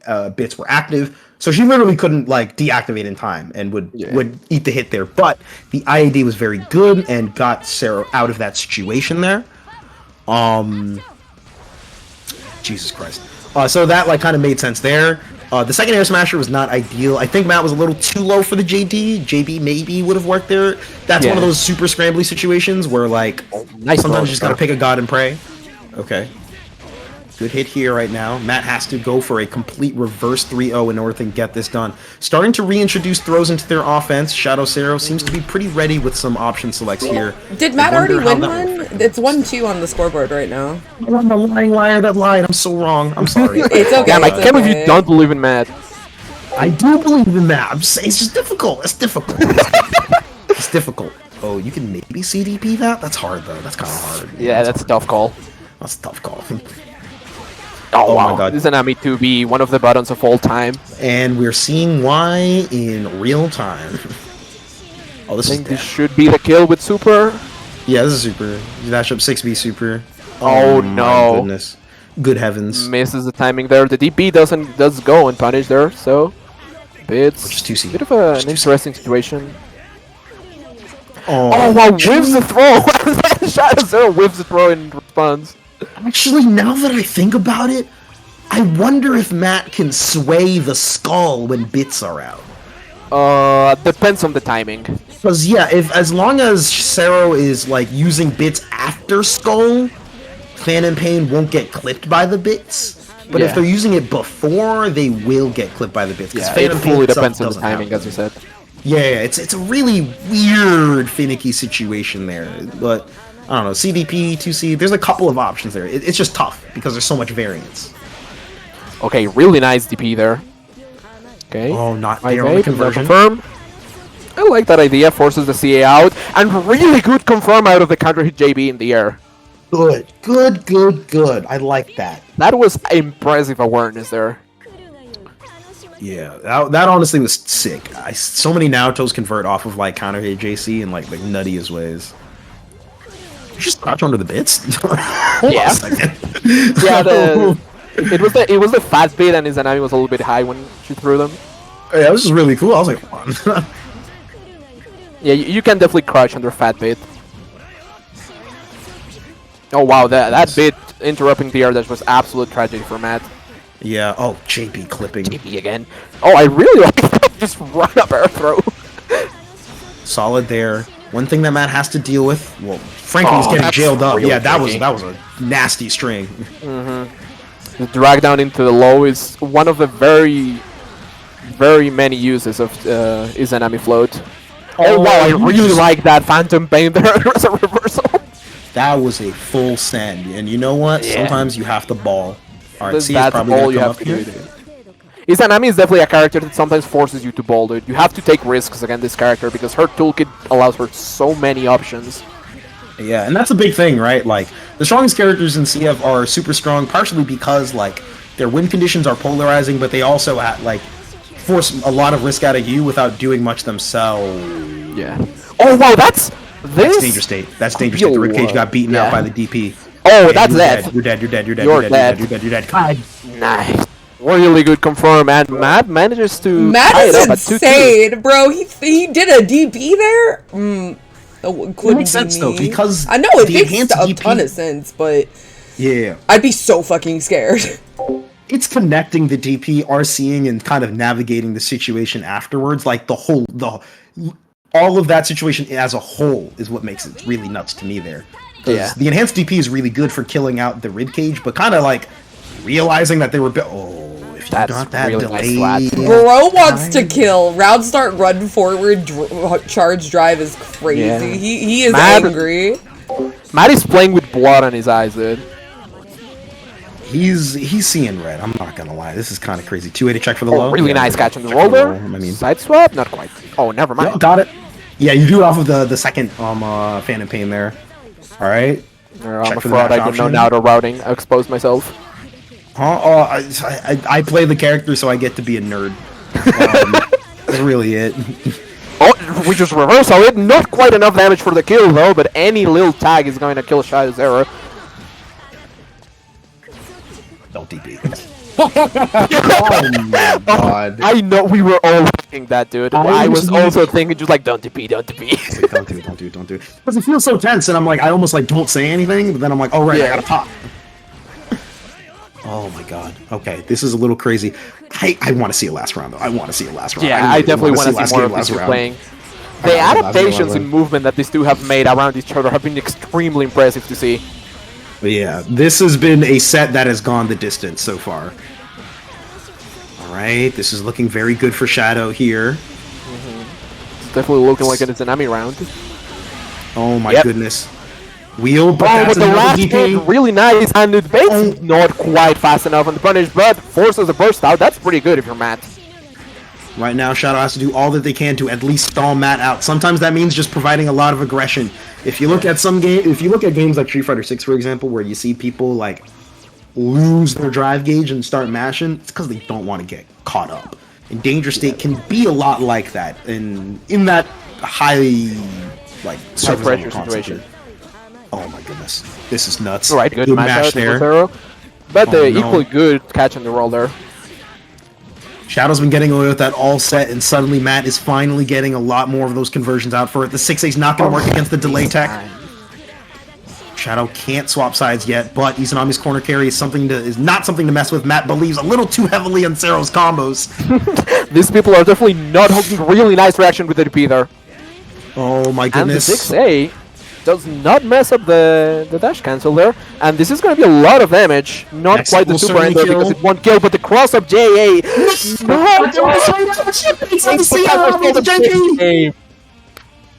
Good God.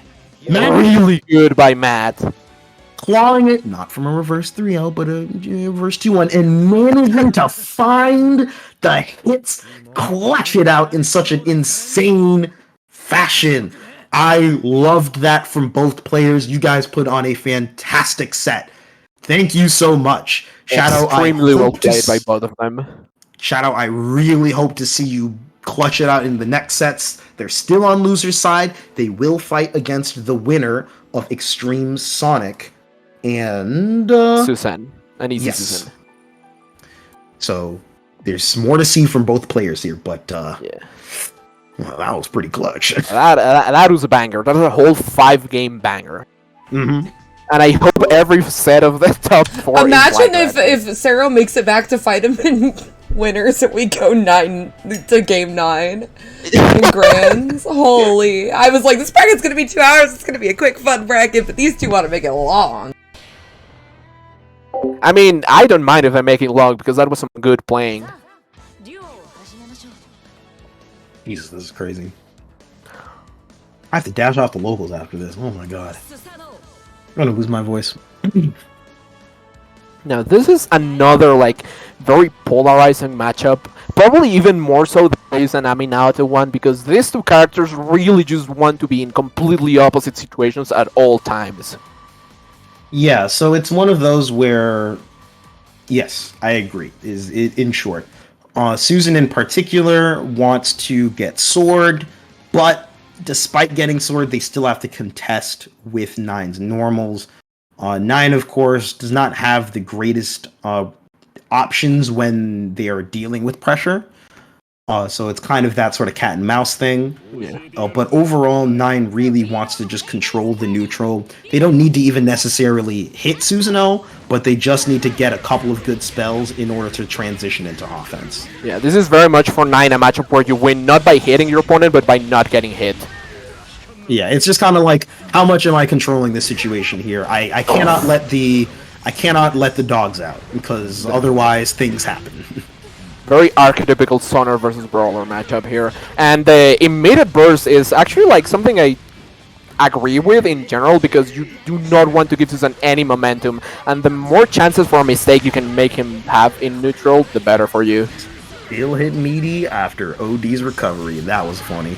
Oh my goodness. Drops down another rock here. C to set. Oh, Countersell comes in. Yeah. But this is fine for Sonic. All they need is just one last hit. They could even chip out with an Amethyst. Yeah. Right, that was pretty good. The burst ends up working really well for Sonic. Removes any sort of agency. Oh my god, that 2-3 knockdown was insane. Yeah, I felt very anxious after that counter hit. That wasn't even real! The 2-4D hit. Oh my god, I don't know. This is stressing me out very greatly. Why did that hit in cross up? Alright, cross bomb is set. Nine is a character that does magic, smile. I've actually never seen the edges of the hitbox on cross bomb before. I've actually never seen it. Like, if you see Nine's hitboxes, there's definitely some red stuff where it shouldn't be. yeah, I just saw that because I thought honestly it just reached all the way across the screen, so just seeing it not be there was shocking. I feel shocked. Yeah. And there goes game one right there. I think kind of the big thing that we're seeing so far, kind of as we were talking about going into game one, was the neutral control from Sonic. Though they do get tagged with a couple of things here and there, they are usually quick to burst, or they are able to escape afterwards and prevent Susan from really building up a lot of momentum, both literally in terms of seals, but also in terms of the pace of the match. Yeah. Another thing is like a lot of those hits end up being like pretty awkward stuff, because Susan, yes, he has some really good buttons, but a lot of his more definite conversions require stocks. So when the 9 is just zip zapping all around the screen and stuff like that, a stray hit JA will get you a hit and stuff like that, but won't net you a stock, and that's definitely not the kind of hits you want to take as Susan, like we saw there. God hand connects. No conversion from that range. 9 usually has to RC to make it work, but it is party time. Yeah. We have 2 Cs, we have level 2 wheels, and my god, we might just have... Oh, well, now we have level 2 wheels, sorry. Okay, Charles of Will RC, I like that. Will again, nice Minus. reaction there by Extreme Sonic. Alright, ends up restanding, setting out the fairies. That's going to be really nice for the neutral control there. Let's see what spell that Sonic goes for. Resets pressure with the rock. Oh, steps into the last part of Grand Viper. Okay. That's sad if you're Sonic. Alright, sets Meteor. Yeah, that's really good there. But Grand Viper does not care about that. Oh, this is not ideal. You got RC now. Oh, actually, you don't. Huh. That's funny. Oh. Which is I was honestly expecting like a 6A or something, but no, just Grand Viper RC. Just have faith, dude. Go forward. I suppose so. Okay. Plus. No, the other immediate close for the Sand Kick, and Extreme Sonic not borrowing that one. Sand Kick is in fact the Guard Rush. Yeah, you got to remember when it's the OG version, it's going to be level 3, so that will Guard Crush there. And we've seen Susan opt for Sandcake a lot when available. Right. Repression reset that. First big hit of Extreme Sonic's game so far. See, we're just gonna set Fairy. Alright, a couple of good tags there. Sets the rock, ends up connecting, I think off of the lake tech. Yeah, overhead from the top ropes. Oh wow, really nice buttons there on the Sonic spin wall. Don't know how, but Sonic literally just like squeezed themselves right in the outside of the hitboxes there. Yeah, the hitbox for that is actually like rather faithful to the vision indicator. It's not like it's a huge rectangle that goes up. It is very slanted. While uncommon is something that definitely can happen. I see.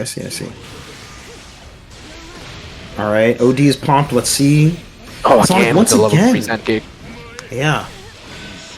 And really nice recognition there. The last tick of OD allowed the 214A or 2368 to just like give him the extension. Yeah, Forget the which level one that 3 is. tackle there. Yeah.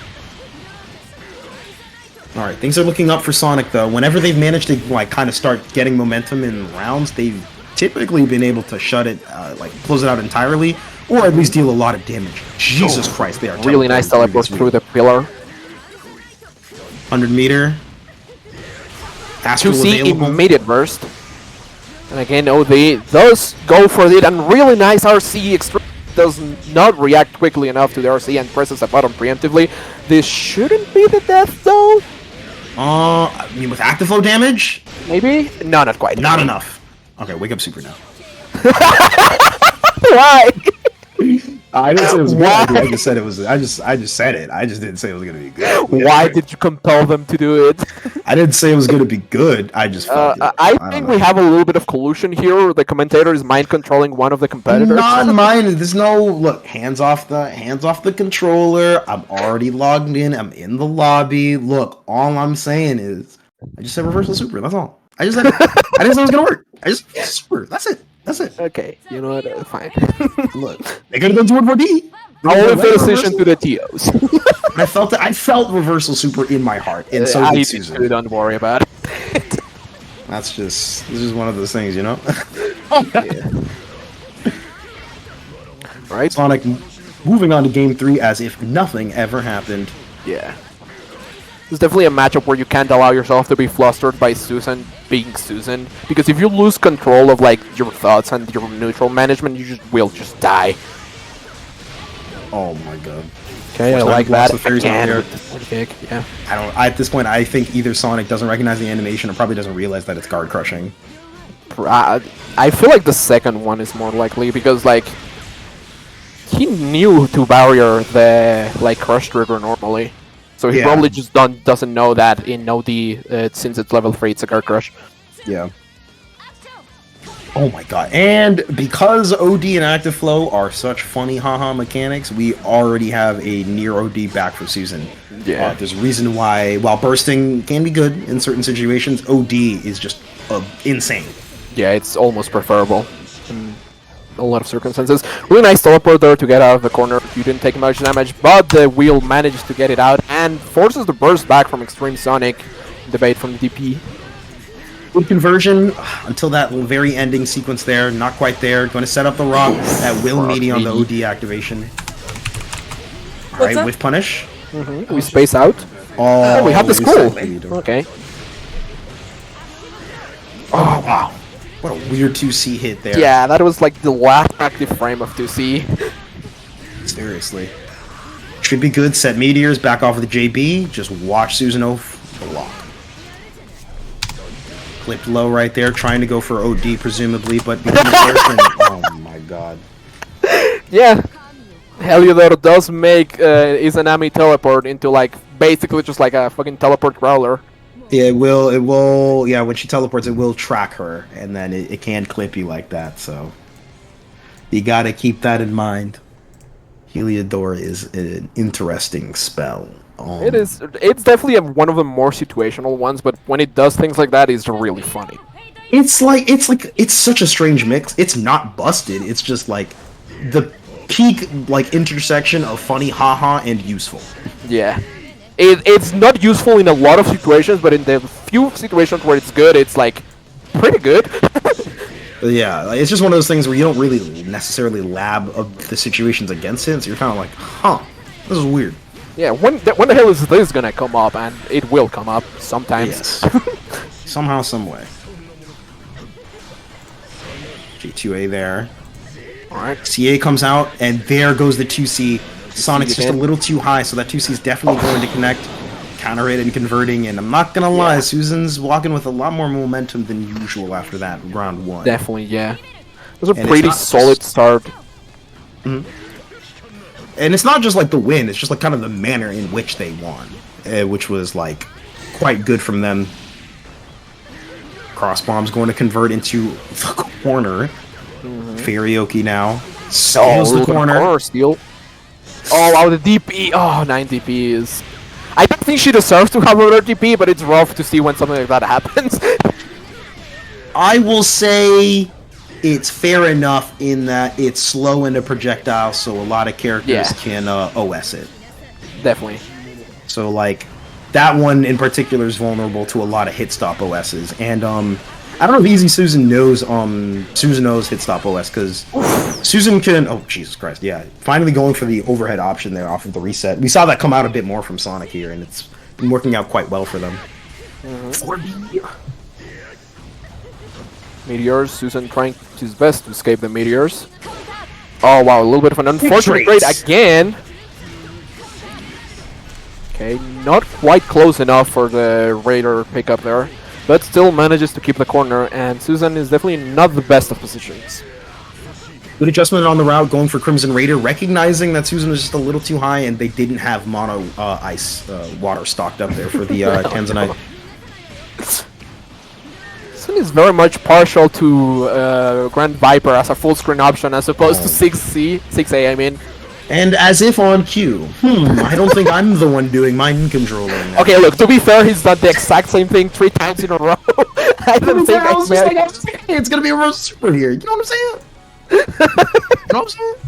Okay, fair enough. Either way, good stuff there from Extreme Sonic. Very enjoyable sets from all the players here. I want to also just generally give a big shout outs to all the players that have been participating today. We appreciate you guys for showing up here on the weekend, as well as putting on a great show for all of us to watch. I've personally had a blast, so just want to say thank you. Yeah, definitely. That being said, we've got our losers final set coming up here. Like all the other sets in top 4, this is of course a 3 out of 5 set, and this will be Extreme Sonic versus Shadow Zero. Now, if you guys were here earlier during the group stages, you will know that if I remember correctly, Sarah had beaten Sonic in groups. Yeah. So this will be interesting. So I'm curious to see what the kind of adjustments coming up will amount to. Ooh. Let's see once they both join to the. I mean, we got. Let's see. How do I pull up the list on keyboard? I don't know. Anyway, we got Shadow Sarah here. They are ready to go and ready to swing. So just waiting on everybody to kind of be readied up in here. Ready up. Yep.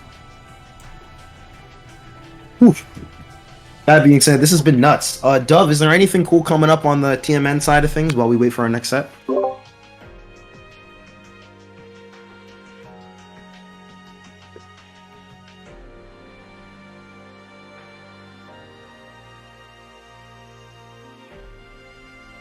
Okay, so on Monday we have BB Tag. Our BB Tag tournaments have been really fun lately. BB Tag's a sick game, so I only thing I recommend is if you go from CF to BB Tag and your character is in BB Tag, don't play the same character because it's really weird.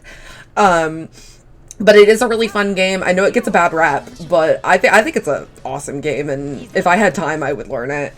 And then we've got Grand Blue Fantasy versus Rising on Tuesday. That one is going to be a 64 player cap. It's at 26 players right now, so if you want to participate in that one, make sure to get in there soon. And then we got Guilty Gear Xrd on Wednesday. Obviously, I know that game. I'm really good. I'm not good at that game, but I am very practiced in that game, and we always have a great time playing that one. And then Guilty Gear Plus R is on Thursday, and then we have nothing on Friday, and then on the weekend of January 20th, we'll be having our Blaze Blue Cross Tag Battle Ratio tournament. Okay, I'm done. Alright, great. Just in time for the match to start. With a pretty big bang from Shadow Zero, immediately taking Extreme Sonic to the corner here. See, we said bits. Meteor. Got the regular Oki here, nothing new but the steps out once again. We saw Shadow Cero kind of make some of those little adjustments for Matt, so I'm curious to see how Cero will kind of play it out with regards to Sonic steps. Yeah. They're moving out of bits quite frequently, not ready for the slide. Bursts in that situation. I mean, it's a bit of a faith burst. You want to take as much damage as you can from the danger state, but it was running out. There's reasons for both, I would say. In that Yeah, I don't feel like it was the 100% incorrect choice, although it's definitely a more aggressive one. Yeah, it's just kind of like, hey, if it works, it works. And there's some basis in that. Unfortunately, doesn't. Oh wait, hold on, wait for it, wait, we'll block it. Oh, never mind. Float cancel into the low, and yeah. Yeah, it doesn't end up working out super well for Sonic, but they managed to stall out to get 50% of their burst back, which is, frankly, that could have been a lot worse. Yeah, it could have been definitely a lot worse. That being said, obviously, you really want to have the burst available for. Ooh, that's tragic. I was not expecting that. I don't think I've ever actually seen these Nami's air throw animation. Right. Oh wow, the 3C actually pushes Anami out so that the slide goes the other way. That's funny. Yeah, it hit at like an awkward timing there. Alright, kind of dealing with neutral. What do you do with neutral when you watch two girls teleport around each other, throwing out projectiles? This is probably what non-anime players think of when they think about anime. I mean, they say that, and then you look at like MK, and you're like, Yeah. So I'm like, ah, yes, there's this, hey, here's this crazy mix-up as Katana, where like you like let your opponent tech the throw, and then they get hit anyway, because it trades, and then it's in your favor, and you combo afterwards. Oh. That's insane, actually. Yeah, somebody labbed like a weird setup with like Katana Trap in MK11. It's odd. I know too many random things by osmosis. Okay. Shadow Cero getting the hit here. And let's see what Sonic does. We've seen a lot of step, but now getting called out by Shadow here. Yeah. Right, all the way to the corner. Not quite the second hit of 60 whiffs, and the 3C is low enough that the DP actually ends up working. I am so surprised that was just too high for 6C. That's pretty unusual. Yeah. Izanami is a character with very consistent hitboxes, so those kind of like odd drops are not very common. Oh, that's really good use of 260 there. Yeah, staying in active mode and recognizing that Sonic's been trying to snipe them out with the God Hands very frequently, because you got to keep in mind, even if some characters can straight up react to it and dash out, and then like for every character, as long as you're already dashing, it's not gonna hit you. So setting that out and then just dashing forward to convert off of it was really good. Alright, offensive round start from Shadow. Just wants to set up their bits here. Oh, the falling overhead there at the end of float. Manages to catch String Sonic. A bit of a drop there. And a really nice pickup that forces the burst out of Shadow Zero. Yeah, I like the recognition on the counter hit, able to pick up without any resources spent. Bursts out after the unfortunate neutral interaction for them. Going to be able to get their knockdown at the very least. Oh, that was... She can reset. I think that the... I can't tell if that was a drop and then Cero, like, down-teched, basically. That was a little awkward there. Reset situation? Oh, yeah, that's same side. That's same side. Yeah, so... When 9 does her teleport in that situation, it will always steal corner. But due to Izanami's height, the collision pushed 9 out, so it was still same side. Oh, that's cursed. Extremely cursed. Extremely cursed. No, that's a cursed interaction. I would have gotten hit by that 100%. I had no idea. Oh, I would have got cursed. I would have gotten hit too. The only reason why I even knew what happened is because I'm not playing. I would have got smoked. Crosses under, goes for the 2B off of the float. They got to dismiss the ribcage here. Managed to get that done safely, but clipped out afterwards in active mode. Not a full conversion from Sonic here. Amethyst clashes, but Bits looking like they have enough durability to get through that. Interesting. Yeah. And I think Fat Bit is like 3 hits. Right. No, you're right. Good hits here. Burst after the spell swap. Okay, this is fine. They can set meteors here now and really force an interaction. Really good. I like the usage of teleports to delay their landing, recognizing that Shadow Zero desperately wanted to get a hit to stop the meteors, but because they were in active mode, they couldn't block, so they were kind of just screwed over by Sonic just delaying their landing. We're definitely seeing a lot more of like abusing the fact that Izanami can't block during active mode by Extreme Sonic this time around as opposed to like their last game. Really nice RC conversion there. You can OD not to quite kill, gonna actually. kill here? Oh, never mind. Yeah, you can kill with Then super. the OD, yeah, it kills now. That was Nice really showing good from combo. Yeah. I think Sonic's awareness of a lot of these hits are working out pretty well for them in their ability to convert stray hits into solid Oki, or at least kind of get their damage and, you know, have a decent spell like slotted.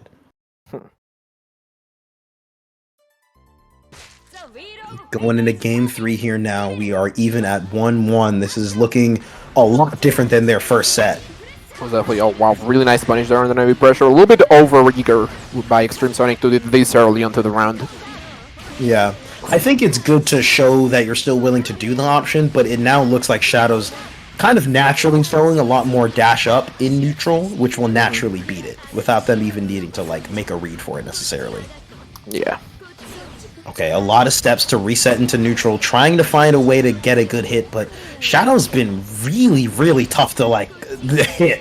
Yeah, no, 100%. Shadow's movement has been extremely impressive. That's one of the harder parts of like getting used to Izanami. Is like the way she moves and the way she pressures like your opponent is rather unorthodox just because of the way float works and how smoothly Zero is moving. You would think that this guy has been playing the game for like years and years.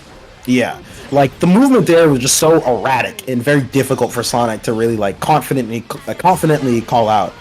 You know, Nine converts well from a lot of like mashing situations there, but she's not necessarily gonna hit you with like a super huge wall of hitboxes in the way that like close range situations call for.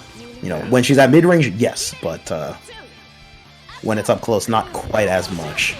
Ooh, IAD's manages to through the tag pin. the activation there. Yeah. One thing that we haven't seen a lot of IADJA in this set, kind of in general. Most characters can low profile that. Technically, Izanami can. She can 2B in reaction to the IADJA. Other characters can as well, like Hibiki, Bullet, you know, etc., etc. It's a bit of a thing. Jesus Christ, that was unfortunate timing. I don't know if that was on purpose, but it worked out really well for Sonic. And if it Yeah. was, kudos to you, dude. Seriously. Right now, Shadow's got to has to make this work, otherwise the round is basically over. You know, not the end of the game, however, with the JC connecting. Good snipe. String Sonic out of the bursts, though. They've been very partial to doing super early bursts to prevent Shadow Zero from getting any momentum. So this is probably a little bit of a window of opportunity where Shadow could be a bit more aggressive with their movement and bits placement. For sure. Their immediate burst back. Yeah, they've been also bursting in kind. We've seen less of the overdrives from them, and some of them, you know, Shadow's ODs end up paying off pretty well. So that's a pretty big resource that is not available to them anymore. Sonic has their burst gauge as well. Probably going to burst right there. Burst Yep. out here, yep. I mean, the thing with these two characters too is that, like, while their overdrives are definitely good, they aren't as instrumental to win cones as, like, for other characters. So them using it on a burst, like a momentum burst, basically, isn't as, like, damaging. Except in situations like this, where just eating, like, a fucking 80% combo. Yeah, it's pretty justifiable. The reset and the throw is really sick. Oh Yeah. my goodness, and that's going to be it. They're very Sonic taking the actual- lead 2-1. Yeah, that's really well played. Yeah, these two players have been super neck and neck. I feel like both of them are just like one or two adjustments away from stealing the game or sealing it away, respectively. Yeah. They're playing the matchup like really effectively with regards to what each other is showing. Like, I feel like Extreme Sonic has gotten better and better as the games go on at just like sniping Shadow's movement, which we were praising earlier. Like, and Shadow has also like gotten like extremely more like precise with his bits positioning. Trying to maneuver around there, but Sonic managing to Oh, tag there we him. go. Here's the mirror. Oh, let's go! You were talking about that in between sets, and it finally makes its appearance. The mirror. That tool is so funny in this matchup. Oh my goodness, for sure. I wonder if there's a... Oh wow, And nice. really nice snipe here. So that's okay. There's a lot happening here. 1 second. We're going to see potentially the end of this if if Super does enough damage. I don't know if it does. Tried to go for the 3C funny. Doesn't quite work out. The port again, but the recovery was a little bit too high that time around to punish the slide. But I think the last time was intentional because he just did it again. Yeah, that looked very much so like it was on reaction. Ooh, clipped by the 6 CRC. It's a nasty thing that it is. Let's see. Depending on the Oki Shadow goes for, Sonic could potentially go for either a CA or they might just end up bursting. There's the CA. PT. There we go. Tons of meter available. Makes sense. Oh, Shadow not just ready for the God Hand to come out there. Yeah. That was a really fast God Hand too because it was of wind spell. Yeah, I think it was just they weren't ready for the special cancel. Kind of as you were saying. Amethyst is available, but going to find the J2C hit. Converts solidly here. Tries to go for reset just a little too far, however. Shadow finding their way in. Trying to maneuver well, but the dash from Sonic. Oh my goodness. Oh, I can't count either of these guys out yet. Oh my god. Oh my god. I'm anxious. There's actions happening on screen! They are doing a lot of things. It looks like they're just like hitting things, but like at least from like no, both of them are actually like I feel like they're moving pretty purposefully. They were like trying super hard to like bait out an option from their opponent. Yeah, that one was just kind of like one of those very scrambly sequences. This is looking very good for Shadow. Should be able to kill with Super here, actually. Yeah. Super here should kill. Super does pretty decent minimum damage. Yeah, for sure. Almost a clean 4K there, and Shadow Zero not quite out yet. Yeah, it's going to take a little bit more to finish them. We'll see if we end up seeing a Game 5 here. I genuinely cannot tell. God Hand coming out, but once again, Shadow making some adjustments to their movement. Setting up those bits. Just a little too slow on the dash this time. And now I wonder, with that movement right there, I think that Shadow intentionally popped active mode and just sat there for a second to try to bait out another Navy pressure. That definitely is really what happened. That was really cool to like see that little kind of like the mind game there. Oh, JC. So one thing that Extreme Sonic has been getting better and better is just like aggressively chasing down Shadow, like with the air tours. Like his air tours have gotten so much better. Oh wow, for sure. No burst available. There. CA's available. Is it going to get baited? No. God Hand connects, and this is do or die. The next hit will certainly lead into death, or at the very least, Oki. That is surefire to lead into death. Skull ends up connecting, however. Oh wow, the cross up, but not quite there for the combo. But there are C to go into the low, too far from the corner to confirm there, and Extreme Sonic is still in the game. Popping ribcage. Shadow Zero desperately wants to get this done. Extreme Sonic jumping up into the air here. Counter assault available. Is a command grab going to come out? No. Try to switch off the active mode. CA ends up connecting. About 15 seconds left on the clock. If Extreme Sonic lands one more, he just barely has the life lead. If he stalls for time, he will actually take it. But however, the bits will get it done. Really good play from Shadow. Such a tense situation. They're extremely good movement. They're trying to bait out the Navy pressures, gets hit by one, but successfully blocks the other two. Still in danger mode though, so it was like, if he had gotten hit trying to do that, it was really risky, but it ended up paying off. Yeah, and I think that was excellent play from both players. Extreme Sonic recognizing their win condition in the moment, as well as Shadow recognizing that they cannot let themselves be too desperate, and they still need to let the bits do some of the work to convert their neutral hits into a kill. Really clutch from both players there. Oh wow, I really like this cross on there. Ooh, so good. Alright, we blocks the rock. Stucks the rock, gets a pressure reset. And yeah, really nice chase down there that time from the teleports. Looks like the backdash there didn't end up, was mistimed slightly there. We've seen the situation play out in all sorts of different weird ways, where like the teleport sometimes works, a little too late to punish, or like it's just on time. Right now in neutral, Sonic's trying to find a couple of hits here, trying to tag Shadow Zero down. They've got them boxed in the corner, but this Izanami is not trying to sit still whatsoever. Finding the anti-air, converts with the counter hit 2B. This will lead to a kill with these resources available. Yeah, and that was Well, Shadow Zero trying to just like up the aggression even more because he's kind of realized that if he tries to just like stand back and just like jump around, throw bits, like yeah, it's good, it's annoying, but Extreme Sonic is getting used to that style of play and it's doing really good at turning that. So trying to just like force more of a situation where you have better buttons close up, probably the way Shadow Zero is trying to play this around. Yeah, and there's something interesting that I'm thinking about now. So we've seen a lot of early bursts kind of for both players, like they really don't want to deal with each other's win conditions. But it introduces this, not volatility, but it like raises the stakes kind of immediately into rounds. Yeah. You're like, oh wow. my god. Just tries to slow walk him to grab. Oh, that was such a good tempo change there. Ah, that was beautiful. Combo doesn't end up working out, but I mess with that mix-up so heavy. J2X normal comes in, not quite there for the kill. That super's not going to connect. Oh, what? Bro, no way. I think that, okay. The second laser is wider. It is? Yes. Wow. I am 90% sure that the second laser is wider. Visually, it's wider. I haven't actively looked at the hitboxes, but like, it should be because visually it is. I mean, who would look at the hitboxes for that? You know, just beam super. You know, just beam super. No, you're justified in that. This is getting crazy now. Shadow Zero managing to find a hit. Extreme Sonic has no burst gauge to work with. The combo ends up dropping. No solid Oki to speak of here. Mono Wind does not quite clip Izanami, but the JA does. Like you were saying, Resh, these air-to-airs are doing such God's work, but Slide ends up connecting here right now on the God Hand. Great adjustment from Shadow Zero. Can they get this done? They fought Matt so hard in Winners Finals. They had such a near win in that situation there. But right now, Extreme Sonic does not want to let go of a potential big win here. The 2B clips, however, and Shadow Zero has indeed punched their ticket in for Grand Finals at TMN's Invitational.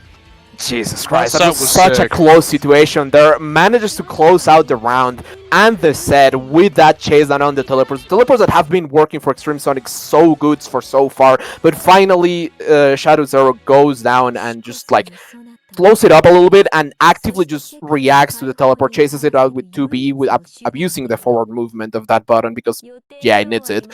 What a good set. Yes. Oh my god. This has been, okay. I didn't know them before this one, but right now I'm a certified Shadow Zero fan, dude. Every set they've been on so far has been a banger. It's been nice watching them grow and improve, and I honestly think that Extreme Sonic had an amazing set. Oh, true. There. That was really, really fun to watch from both players there. So, once again, thank you guys so much for pulling up here. These sets have been awesome. Okay. That being said, it's Grand Finals time. Yeah, we're gonna get what we wanted, dude. It's Matt versus Shadow Zero again for the run back. Matt from the winner's side, and we might have 10-game slobber knocker here. Oh god, we might be in for another 10-game set. Jesus. This was supposed to be like a quick one, right? Like a 2-hour max tournament, smile. Yeah, we ended up adding like more during the group phase because we wanted to get everyone on stream a fair amount of times. So that's kind of why it ran over. But yeah, make it. I did not expect literally every set in this top 4 to go to final game, final rounds. So I am not complaining whatsoever. It's a TO classic, right? You're like, okay, well, like, all right, let's get some of these more players in. I think they would like that. Okay, great. All right, yeah, like, pools went well. All right, this is pretty smooth. You know, it's a little over, but whatever. Like, top 4 will be fine. Last game, last run every time. And not only last game, last round in pretty, like, drawn-out rounds, too. Yeah, so, you know, things going, like, each game really going the distance right there. But honestly, it's been very enjoyable. Thank you, Extreme Sonic, for the raid. Definitely appreciate that. Once again, thank you for pulling up for this. You had some very awesome sets. Hope to see you continue to grow in this game.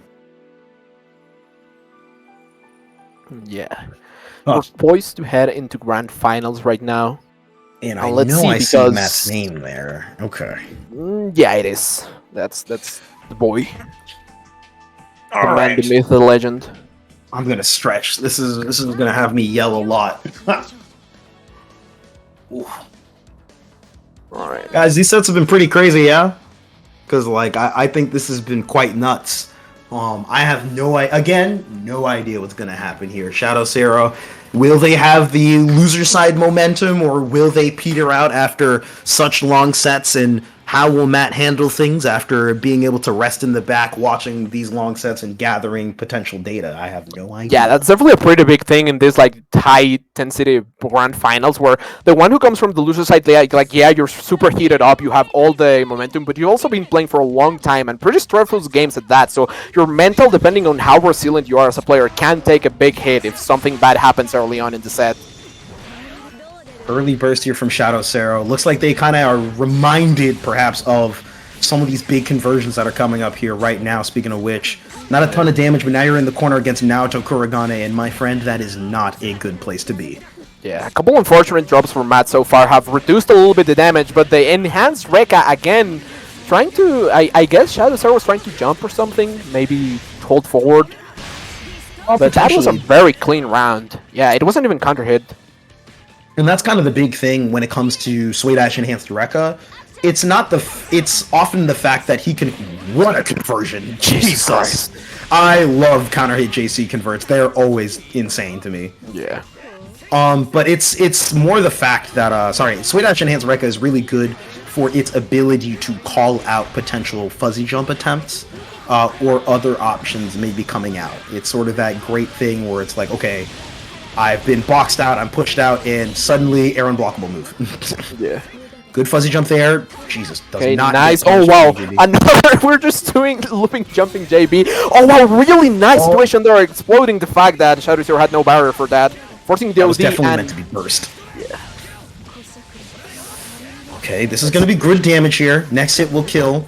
Reversal super is Okay. possible. A little bit of anti-jump throw action. Yeah, Matt preemptively trying to check for some of the float movement here. Looking good thus far. Kites the space out. Shadow Sarah manages to find their approach. Nice job. 6B, but doesn't call the bits What in good time. match And as out long as there. Matt finishes it off, not in time for burst. Really good awareness from Matt too, to not do a single more hit in that air staircase series, because constantly looking at your opponent's bird gauge, immediately go for the quick kill. Literally just enough time to finish up that combo and kill there. Moving with grace indeed. Yeah, things are looking pretty good for Matt. That's a great game one to get on the board here. And you really want to apply that pressure onto Shadow Sarah.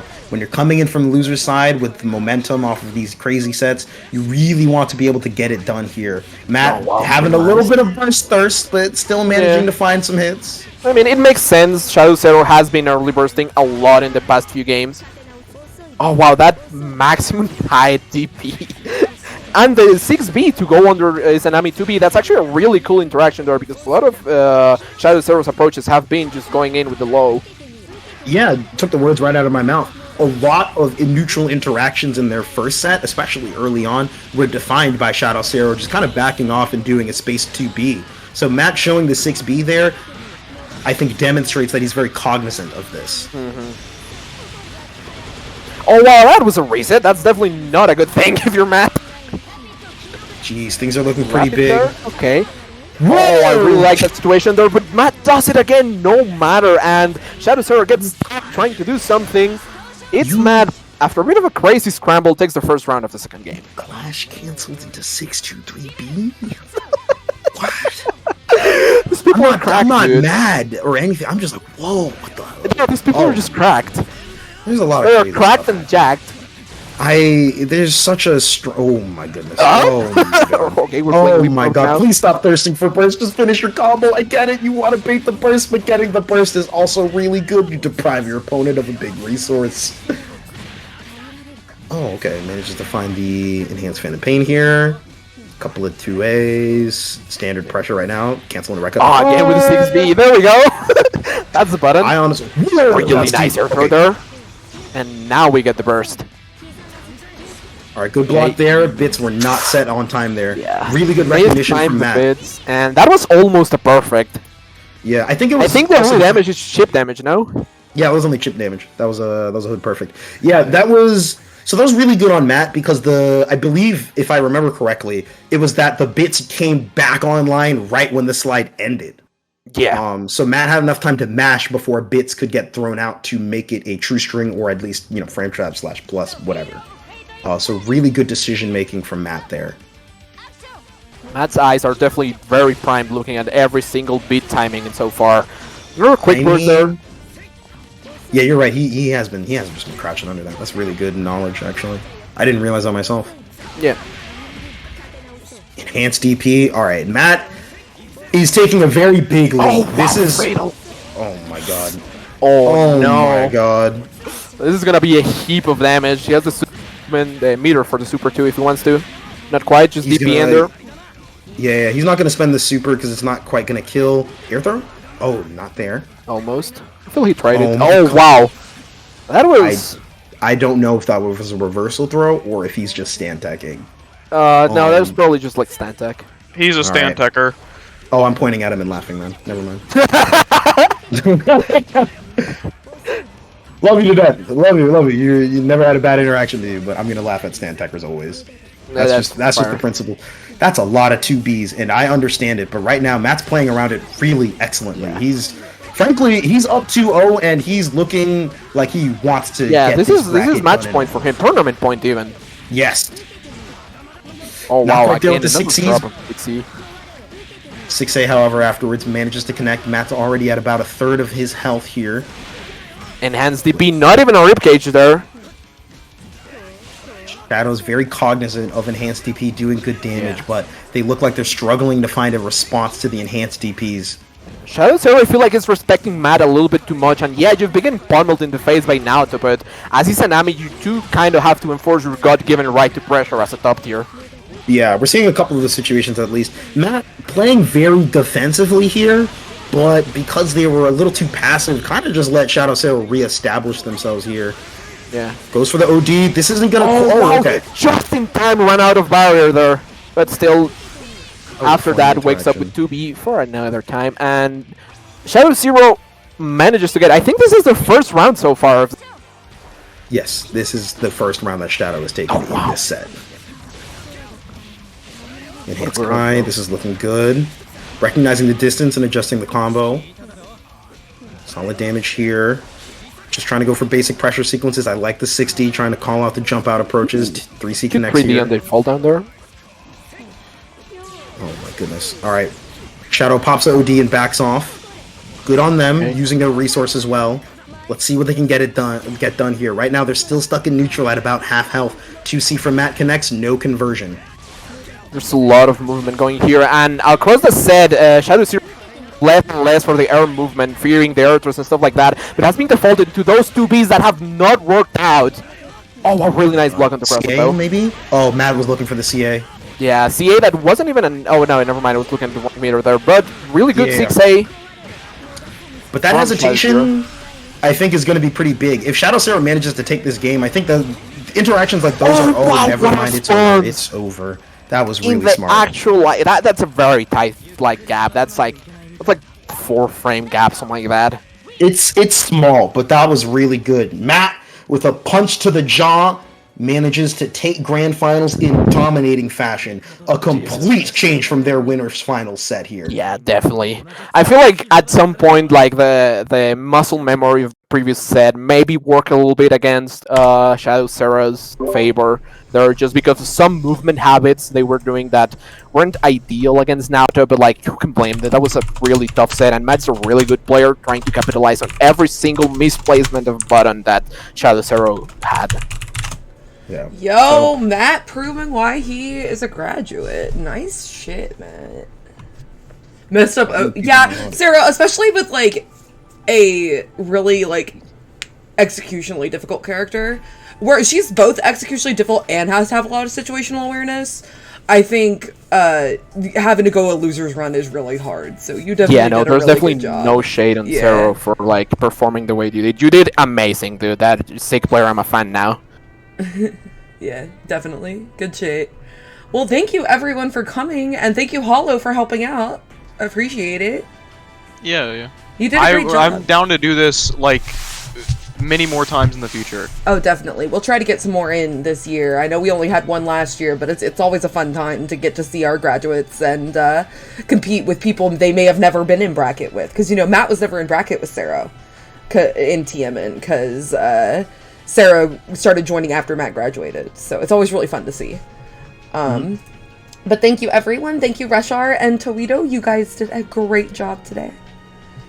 For having us here, and yeah, it's been a pleasure to commentate with you, Toledo. Reshar, if you ever want to commentate Yeah, TMN on Wednesdays, every other Wednesday, I'll definitely come to you because you did a great job. I was really impressed. Yeah, this is something I really enjoy doing. So yeah, you can shoot me a message. Anything I can do a lot of games, not only CF. Definitely. I'll keep you in mind. Well, thank you, everyone. Let's ask Matt who we should raid. Raid.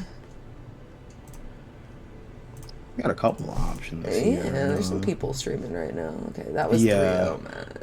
Final is streaming Blaze Blue. Oh, Final's kind of my go. Final streaming Blaze Blue. The folks over at BBB, we're streaming Grand Blue right now. I gotta run over actually for the local.